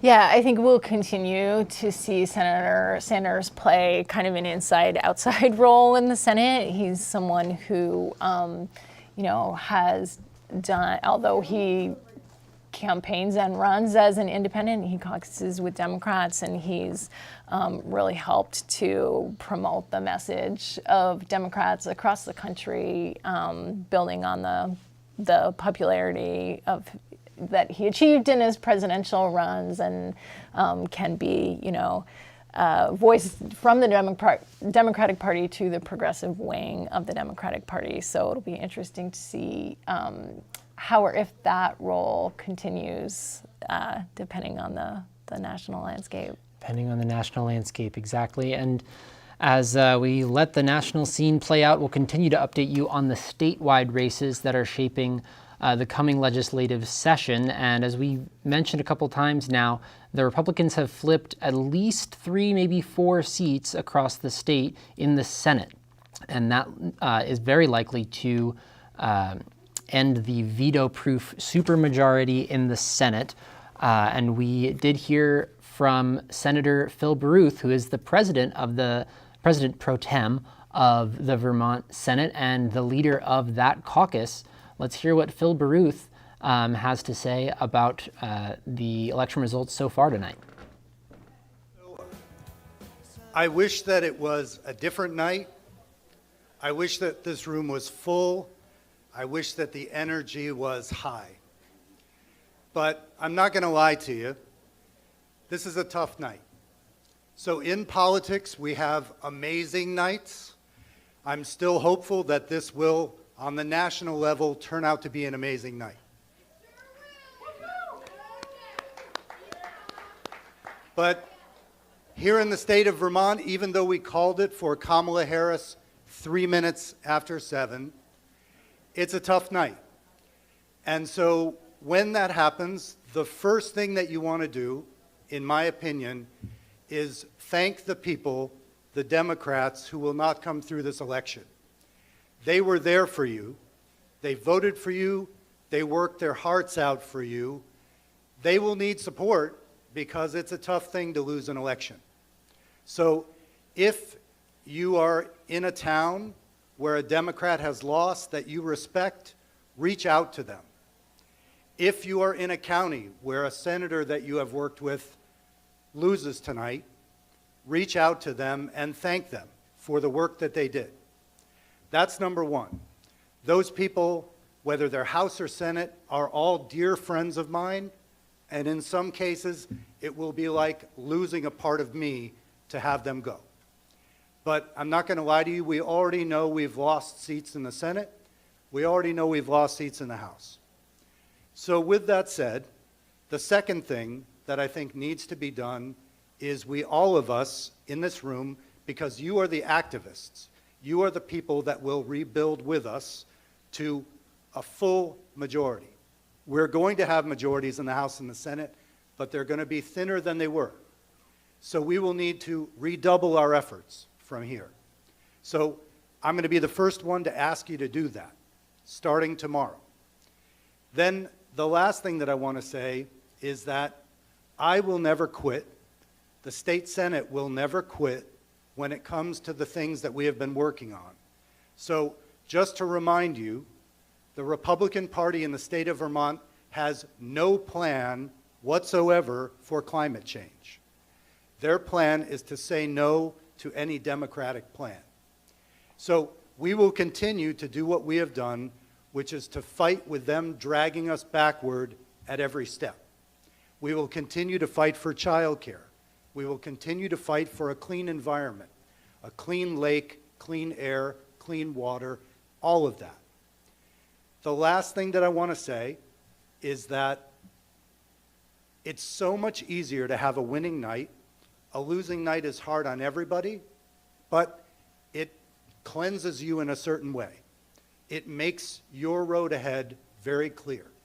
So we will need to engage harder than ever. I'm committed to that. I need you to recommit to that. The results are not final tonight. We may pull out some seats that look a little dicey right now, but if we don't, do not worry, we will rebuild. It will take us a while to get back to where we were, but what I think is important is that everybody in this room look to the future. And that's what I intend to do. And when it comes to things like the rivers threatening our towns, we will continue to work for flood safety, whether or not the Republican Party is behind us. We will continue to work for reducing our emissions to get at that problem at the root. So do not question our commitment. Our commitment is 100%. We will work with the people that come in tonight. We will try to bring them in behind us, but at the end of the day, we will need down the line to elect more Democrats to overcome that resistance from the Republican Party. I don't want to bring you down. I want to stiffen your spines. So please join me in a round of applause for the people who may not come back. And again, they need you tonight. Call them, text them, reach out to them. They'll need you tomorrow. They'll need you this week. They were great public servants and they deserve our respect and our thanks. Thank you very much. That was Senator Phil Baruth speaking about some of the losses that the Democrats have experienced tonight in the state Senate. It's looking bleak, not just on the Senate side, but also it's sounding like on the House side, Speaker Jill Kowinski is not going to, well, we can't say whether or not the veto-proof supermajority in the House will be gone, but we do know that it will be it's looking for like a down night for the Democrats. Absolutely. Yeah, I mean, that is certainly not. I can't imagine. I'm sure the air has been sucked out of the room in higher ground. That sounds. Yeah, exactly. And then we do have numbers in from Colchester, where it's not looking. I'm going to look at my thing here to see what we've got for the Colchester House seats. There were a couple of interesting races here. It does. Oh, this was a close one, and maybe we can pull up the results on the module on the web page as well. Chittenden 19, Wendy Critchlow and Sarita Austin are looking like the two Democrats there are going to win with a very, very slight margin Sarita over by Leland 50 Gaza. votes. And interesting that the incumbent Sarita Austin there, the second most vote getter in that 2-seat district. So unofficial, but looking like the two Democrats there, including the one incumbent, are So that's actually a pickup, Selena. So that was a Republican That seat. is a pickup. That was Brennan's seat. And yeah, interestingly, Sarita usually prevailed over Pat 2 years ago. So. Yeah. And then we've got another very close race in Chittenden 20, but it again looks like the two Democrats. And this is, I mean, we might see a recount here. This is within 50 votes. But Doug Wood, the Republican, has fallen just short of picking up a seat for the Republicans here. This was two Democrats, Seth Chase and Kurt Taylor, and it's held by the Democrats here. Doug Bishop and Gail Pezzo are going to represent Colchester. So interesting to see Colchester flipping to Brennan in the Senate after Dick Mazza passed away. That seat is flipped in for the Republicans, but as far as the House, Colchester continues to be represented by Democrats, and actually they've picked up a seat there. Yeah, a badly needed pickup, it seems like, tonight. So that is quite interesting. Yeah, and yeah, worth keeping track. I mean, statewide, we'll try to do some of the math here on exactly how many seats the House, the Democrats have lost in the House. We know they've lost at least 3, maybe 4 in the Senate. Could be more. And we will now hear from Paul Dame, who is the chair of the Republican Party, and I'm sure is having a good night. Let's hear from Paul. Hi, this is Debbie Ingram again from Phil Scott's election campaign celebration, and I'm speaking with the chair of the Vermont Republican Party, Paul Dame. Paul, it's very nice to be talking with you, and it seems like it's going to be a really celebratory night for the Republican Party in Vermont. Absolutely, and thank you guys for being here, Debbie. Yeah, it's certainly an exciting night. I think we heard from Governor Phil Scott. Really, the reason for that success has been, Vermont Republicans have been running on the issue of property taxes this year, and we saw voters so far in pretty significant numbers have indicated that we want to follow the governor. I think there's been an impasse in the last 2 years, the governor's popularity versus a Democrat supermajority, and there's sort of been this stalemate, who has the mandate.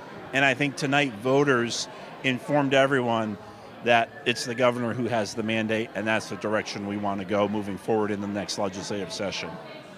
And can you break down for our viewers kind of how many seats you think will be gained in the Senate and the House? Yeah, it's still early. There's a number of towns that still haven't gotten their numbers in, but so far it looks like for sure we're going to pick up at least 4 Senate seats. That gets us from 7 to 11. Which means if Republicans stick together, they can sustain the governor's veto without any help from Democrats.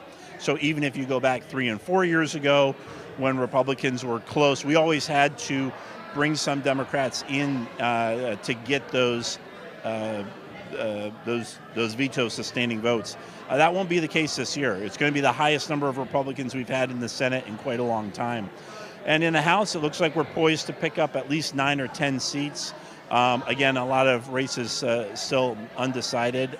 There's a couple incumbents that we still have to worry about, but we're going to be in that ballpark. And that puts us from 36 to starting to get to 46 or so. Again, very close to that 51 mark we need in the House.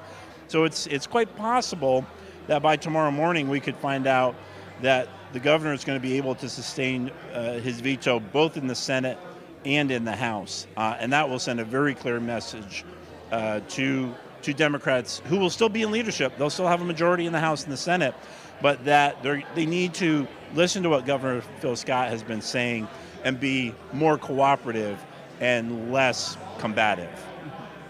And as Vermont is part of the nation as a whole, and we're looking at what's happening across the country and on the presidential ballot, Governor Scott himself mentioned that he wants to see greater civility and that sort of thing.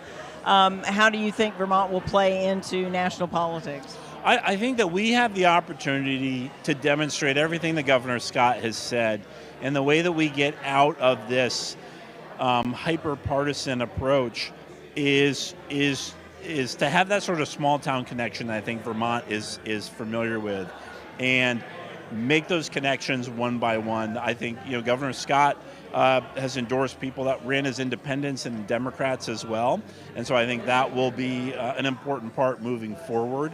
And the key that I think every voter was reassured hearing from Governor Phil Scott was saying, no matter who you are, when you win your race tonight, your number one job is to come to Montpelier and represent the people who sent you there. And I think that's something that Democrat leadership lost sight of in this last legislative session. They were really trying to get their people to kind of vote in a block and sort of ignore communications from their constituents. And if we can do that, if every single candidate, a representative, whether you're Republican, Democrat, Independent, something else, make sure that their number one goal is listening to the people back home and trying to do what's right for them, then I think we move past that partisanship and we get into a real attitude and approach of public service that Phil Scott has modeled for the last 10 years. Well, thank you so much for spending time talking with me, Paul. My pleasure, Debbie. Great. So this is Debbie Ingram from Phil Scott's election campaign headquarters, and we've been speaking with Paul Dame, the chairman of the Republican Party in Vermont. And we're going to throw it back now to Bobby and Selena in the studio. That was Debbie Ingram speaking with chair of the Vermont Republican Party, Paul Dame. Looking like a good night for the Republicans, Selena, and interesting to track where some of the success around these campaigns came from. We saw a lot of money in some of these campaigns coming from some, I guess, likely suspects who are typically supporting Republican candidates here. Yeah, important to talk about that, I think. We clearly Republicans went into this election cycle with some clear and consistent messaging that seemed to resonate with voters in some parts of the state. They went in apparently with maybe a stronger ground operation than in past recent election cycles. Hard to say about that. I don't know enough about those operations. And they went into some of these competitive races with a lot of money and with the governor as engaged as he's been, I think, in some of these down ballot races. So, Vermont Digger reported just earlier this week about the reality that in some of these really competitive Senate races, including some of those that we've called tonight, there were 10 wealthy families, many of them frequent Republican donors, who contributed to a third of the Republican candidates' donations. And in many of those races, we saw the Republicans just really outraising the Democrats in fundraising, sometimes, by as much as $30,000, basically like doubling the campaign donations. Many of them, a good share of them, concentrated among kind of a key group of motivated Republican donors, and many of them strong allies of Governor Scott's, and that seems to have been a factor in this race as well. Yeah, and the race that we still can't yet call, but where I think maybe the most money of any race has gone into is the lieutenant governor's race, where David Zuckerman is in a dead heat with former Democrat turned Republican John Rogers, who we heard from earlier tonight. And that race is going to be very close. I don't think we can call that right now, but a lot of money in that race as well, and a lot of it going to John Rogers. David Zuckerman, of course, a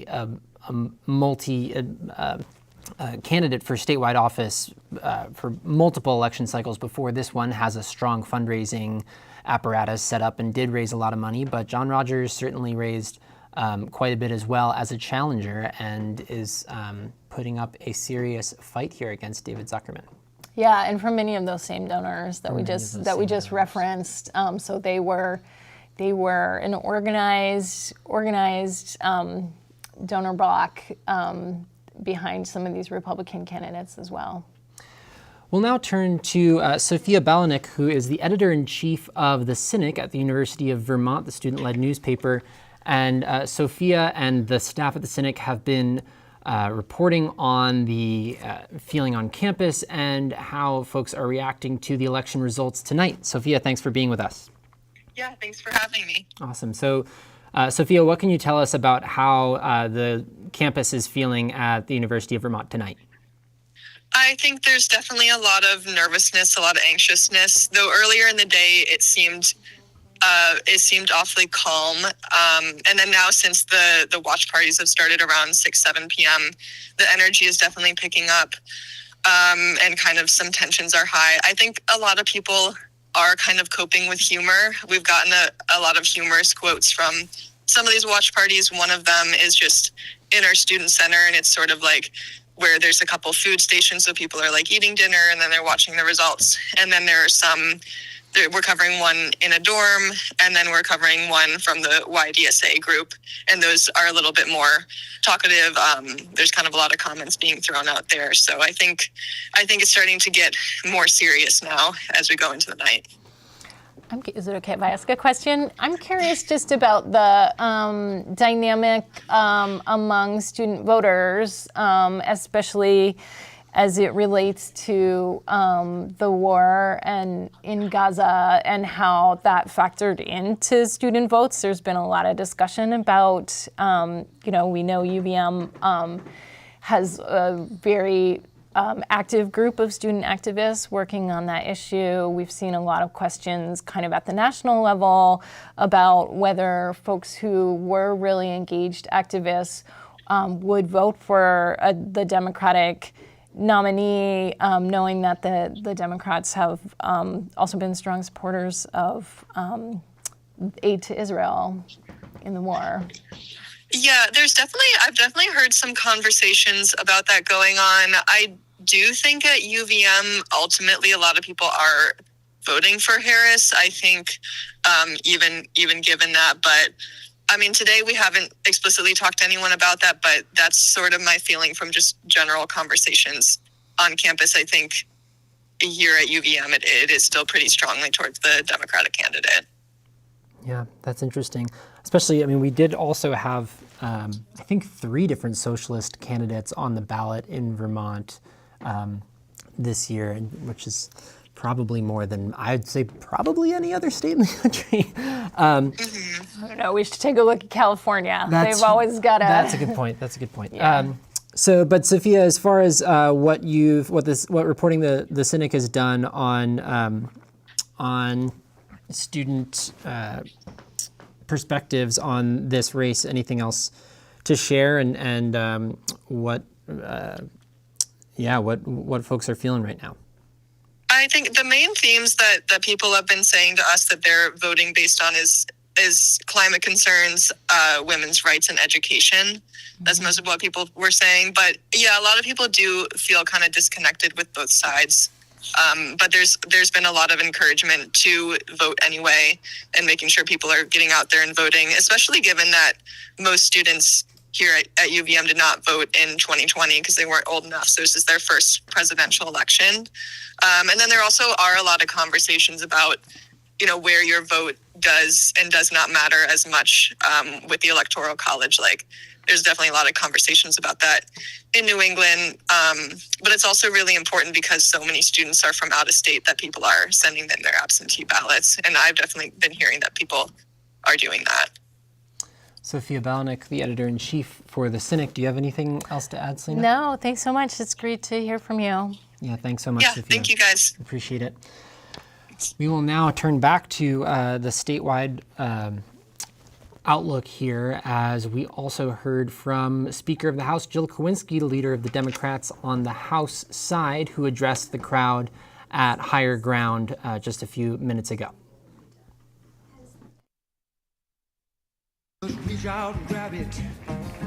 Good evening, everyone. I can't do this by myself, so I'm going to ask my colleagues to come join me up on stage. Bring it in.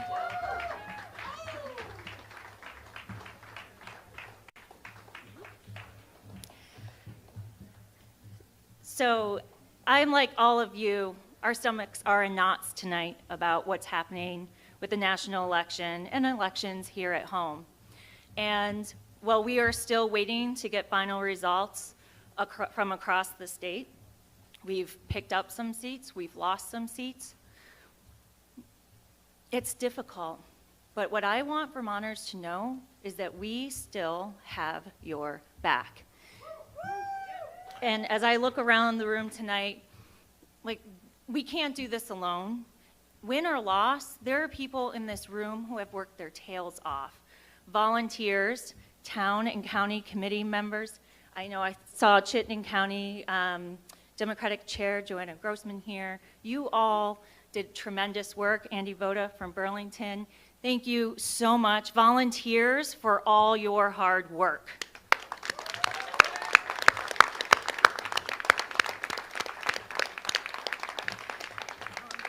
I also think it's super important to thank our tremendous staff. We have some field organizers in the room. We have Duncan, Noah, I think Joanna might be here, Jack, and Liam O'Sullivan. Liam, where are you? Come on stage, come on stage.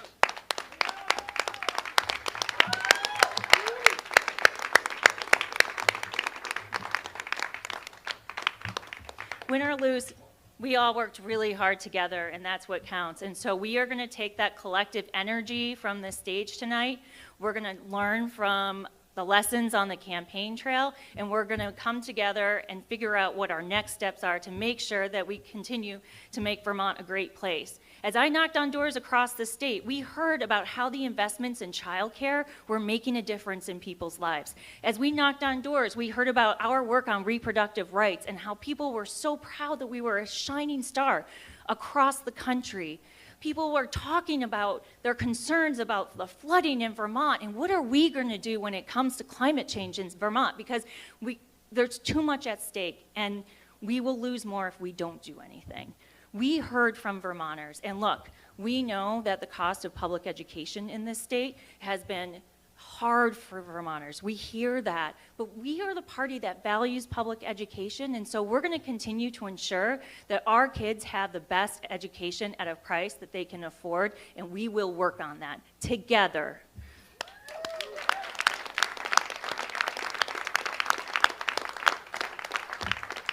So again, I want to thank you all here tonight. Our fingers are crossed for the presidential race, for our other races up and down the ballot. And again, we are so grateful for the support that we do have in this room. We are so appreciative. And again, we're not going back, we're going forward. So thank you so much, everyone.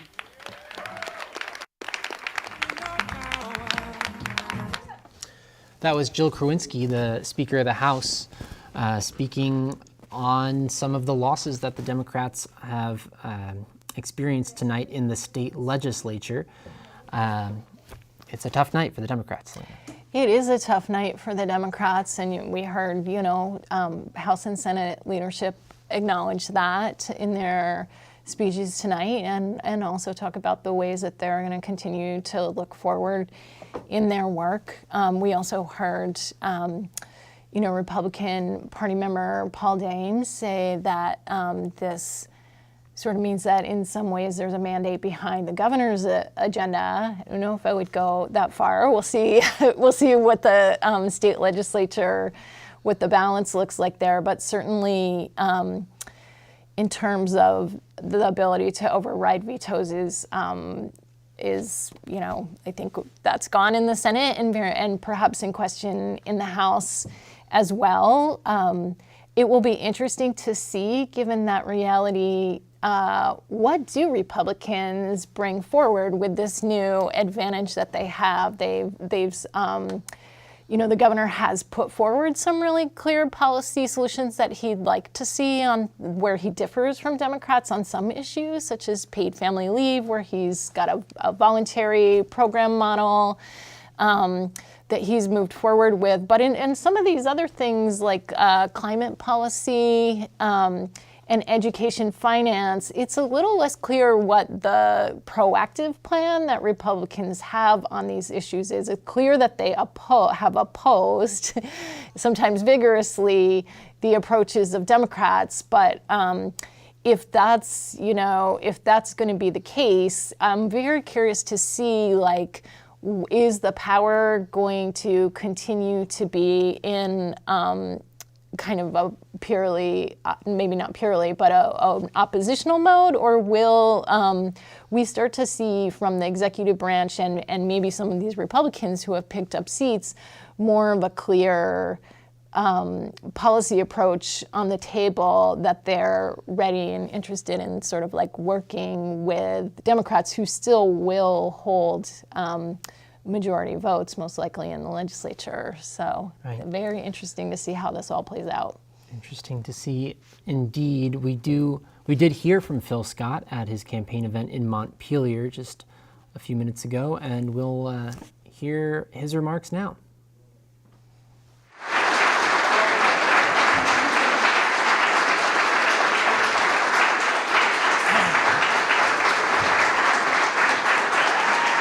Thank you. Thank you.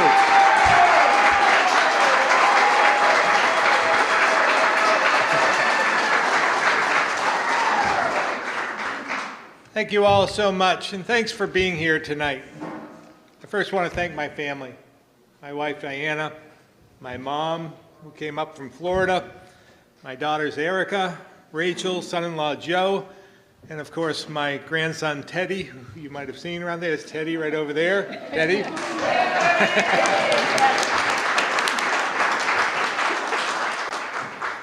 I wouldn't be able to do this without the support of family. It's like a team sport. Everything that we do is a team. I also want to thank my opponent for stepping up. I know it's not easy to put yourself out there, but it's clear Esther cares about the state we all love as well. And that goes for all the candidates. Campaigns and public service take a lot of time and dedication. It's not easy, so I appreciate everyone's willingness to get involved. As you know, this election was about one basic question. Can you, your aging parents, your grandparents, your kids, your grandkids, your neighbors, afford to live and thrive in Vermont if we don't make a course correction on the path set by legislative leaders over the last 2 years?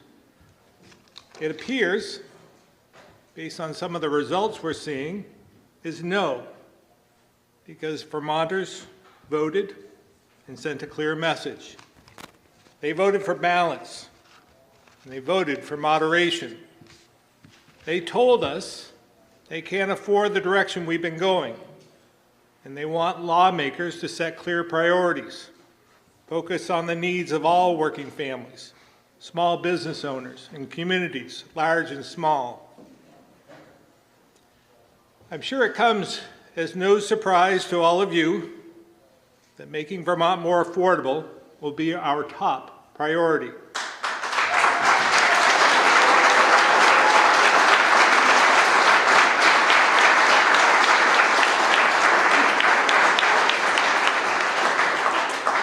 And I'm very pleased to have more moderate, common sense legislators who will be willing to work with me on this goal.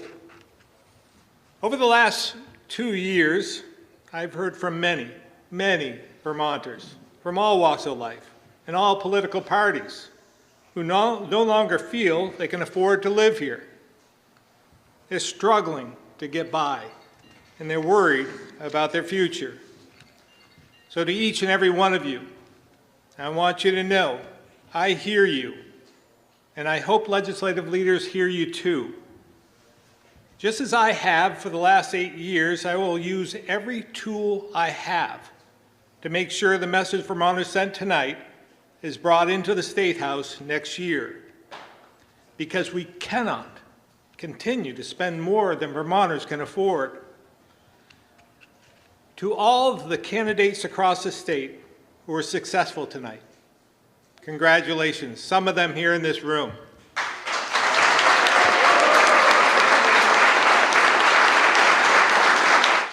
That was Governor Phil Scott celebrating a re-election to his seat, a 5th term, I believe it is, and also celebrating a number of pickups for the Republicans in the state legislature, Selena. So that is interesting. You were just filling me in that unofficial results across the state are showing some pickups, not just in the Senate, but also on the House side. Definitely. We heard Paul Dames say they were anticipating 9 to 10 pickups on the House side. I don't know if that's how it will play out. We heard, Speaker Kowinski say they won some, they lost some. So I'm, of course, frantically scrolling through, trying to figure out what that balance might be. But, we talked the veto-proof majority in the House could be in play as well. Maybe they keep 100, but in the dynamics of the Big Tent that is the Democratic Party in a large body like the Vermont House, it's very rare that you're going to have every single party member just hold the line on every single issue. So it gets harder to get to 100, even if you technically have 100 or 101 or 102. So yeah, especially when it's that close. And we've just seen that play out in Chittenden County specifically as well, and we'll recap the results here one more time before we sign off and wrap up this program here. So we'll start with the Senate. The Chittenden Central District, this was 3 incumbents running unopposed, including Senator Phil Baruth, who we heard from earlier in the night, who leads this caucus of Democrats. Chittenden, Ginny Lyons, and Keisharam Hinsdale are likely to be reelected and hold these Chittenden Southeast seats in the Senate. But this Chittenden North District has been flipped by the Republicans among a number of other districts across the state. The Republican Chris Mattos picks up that seat there. Running through the House results across Chittenden County, Jana Brown, a Democrat in Richmond, is reelected.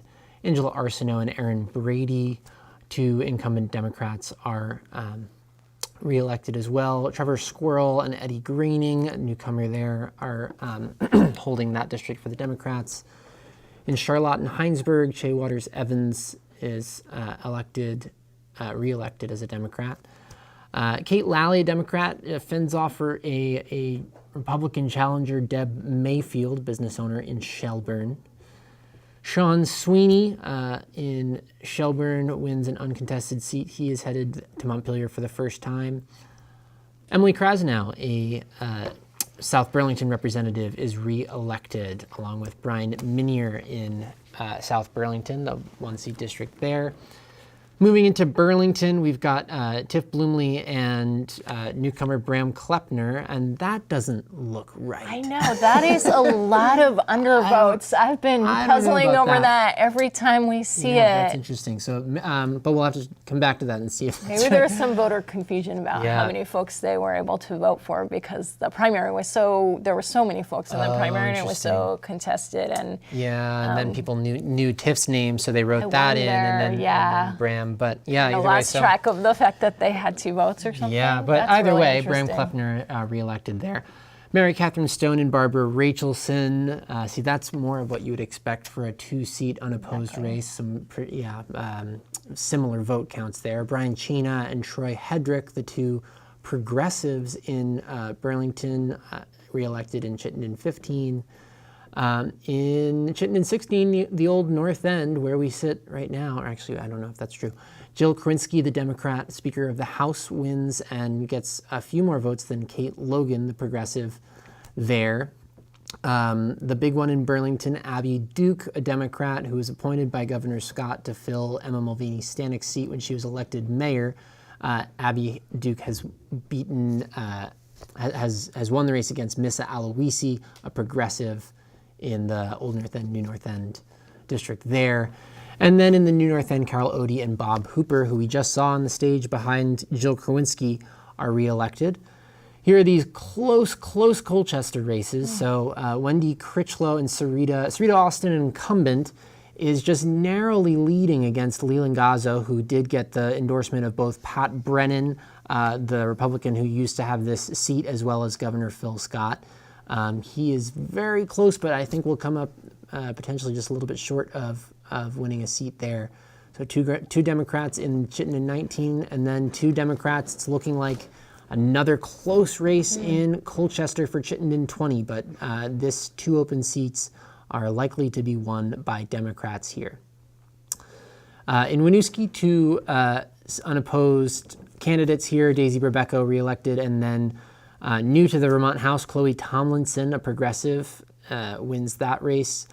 Lori Houghton and Karen Dolan, we now have these results from Essex Junction, are reelected to the Vermont House. And then now this looking a little bit less close here, but we've been told that these numbers may not be accurate down to the vote. Oh, they are fixed. Okay, so Leonora Dodge and Ray Garofano. Final numbers. These are unofficial final numbers, the best we can get tonight, fend off a challenge from Lynn Smith, the Republican. Alyssa Black, the Democrat, also fending off a challenge from Ron Lawrence, the Republican there. So Republican challengers in Essex and Essex Junction did not perform so well, but in Milton and Westford, just a little bit farther out into the suburbs, Brenda Steady, a Republican, has unseated Julia Andrews, a Democrat, in that district. That is a surprise there, I would say. And then moving on to our ballot questions, the Burlington Electric Department's $20 million revenue bond is looking like it will pass handily. That is a big endorsement of the Burlington Electric Department. Interesting considering some of the controversy there around the McNeil plant recently. The police oversight charter change ballot question, this was also a big one to watch and passes very handily, despite some opposition to from the police chief and notable Democrat Joan Shannon on the city council. In Essex, big wastewater improvement bond, $1.75 million is looking like it has passed. $38 million wastewater improvement bond in Shelburne is looking like it has passed. That's a big one. In Westford, the voters have decided to continue to elect their town clerk position rather than make it an appointed position.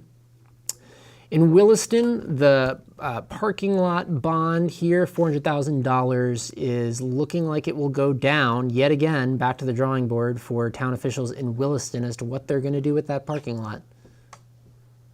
And that's it. That's the results that we have for you from Chittenden County tonight. So it was a toss-up, and we saw Democrats pick up a seat or 2. We saw Republicans pick up more than a seat or 2. But it's overall, I think the story tonight is that Republicans across the state, Selena, have performed pretty well. And as you said, the next question is, what is the platform for the Republicans? What are their answers to some of these questions, these sticky questions about education finance, and how are we going to reduce our emissions from our heating sector? And what are we going to limit the sale and use of guns in public spaces? These are all questions coming up for the legislature, and the math will be different here as far as what policies will emerge as a result of the elections tonight. That's absolutely true, and I think we are starting to wind up our show, and now we are going to go home and see if the strong showing of Republicans here in Vermont, if we see parallels on the national stage tonight, which we probably won't. We won't know. It sounds like we won't know the lieutenant governor's race outcome for sure for some time, and we certainly won't know the presidential election outcome. Just to check in on that, and I love we've got our results room, which is now just down to our fearless leader, Megan O'Rourke, who has been working very hard to lead our election results team throughout the night. A big thank you to Megan and all of the folks who have helped us to report election results across Chittenden County tonight and get them to you in a timely fashion. You mentioned the lieutenant governor's race, Selena. The vote count that I'm looking at, it's still very close. John Rogers has a very slim lead with 88% of the votes counted according to Vermont Public. So wow, going to be close. We definitely can't call that before we go off the air Fascinating. tonight, but it is a close one. On behalf of everyone at Town Meeting TV, I need to thank our field teams who are at Higher Ground in South Burlington with the Democrats, our field team in Montpelier covering Phil Scott's event as he was reelected governor tonight, as well as the many volunteers that have made this production possible.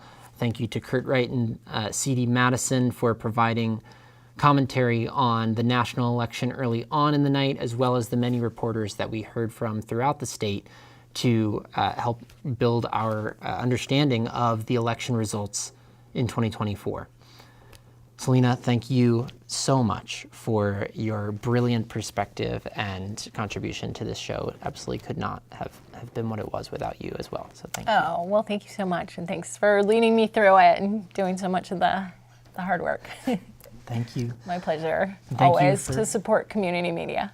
Thank you. Yes, community media. I've said it once before, but you'll notice that this was the only broadcast that you'll see tonight that did not have any commercials and was brought to you by a ton of volunteer power at a very grassroots local level. And that is the power of community media. So thank you for powering our work. And we wish you we hope you. Words Oh, fail. boy. Words fail in The rest this of the night moment. is we will leave to our friends in the national scale. But thank you for tuning in and for caring about the local election results in your community and in your state. Thanks so much, and good night.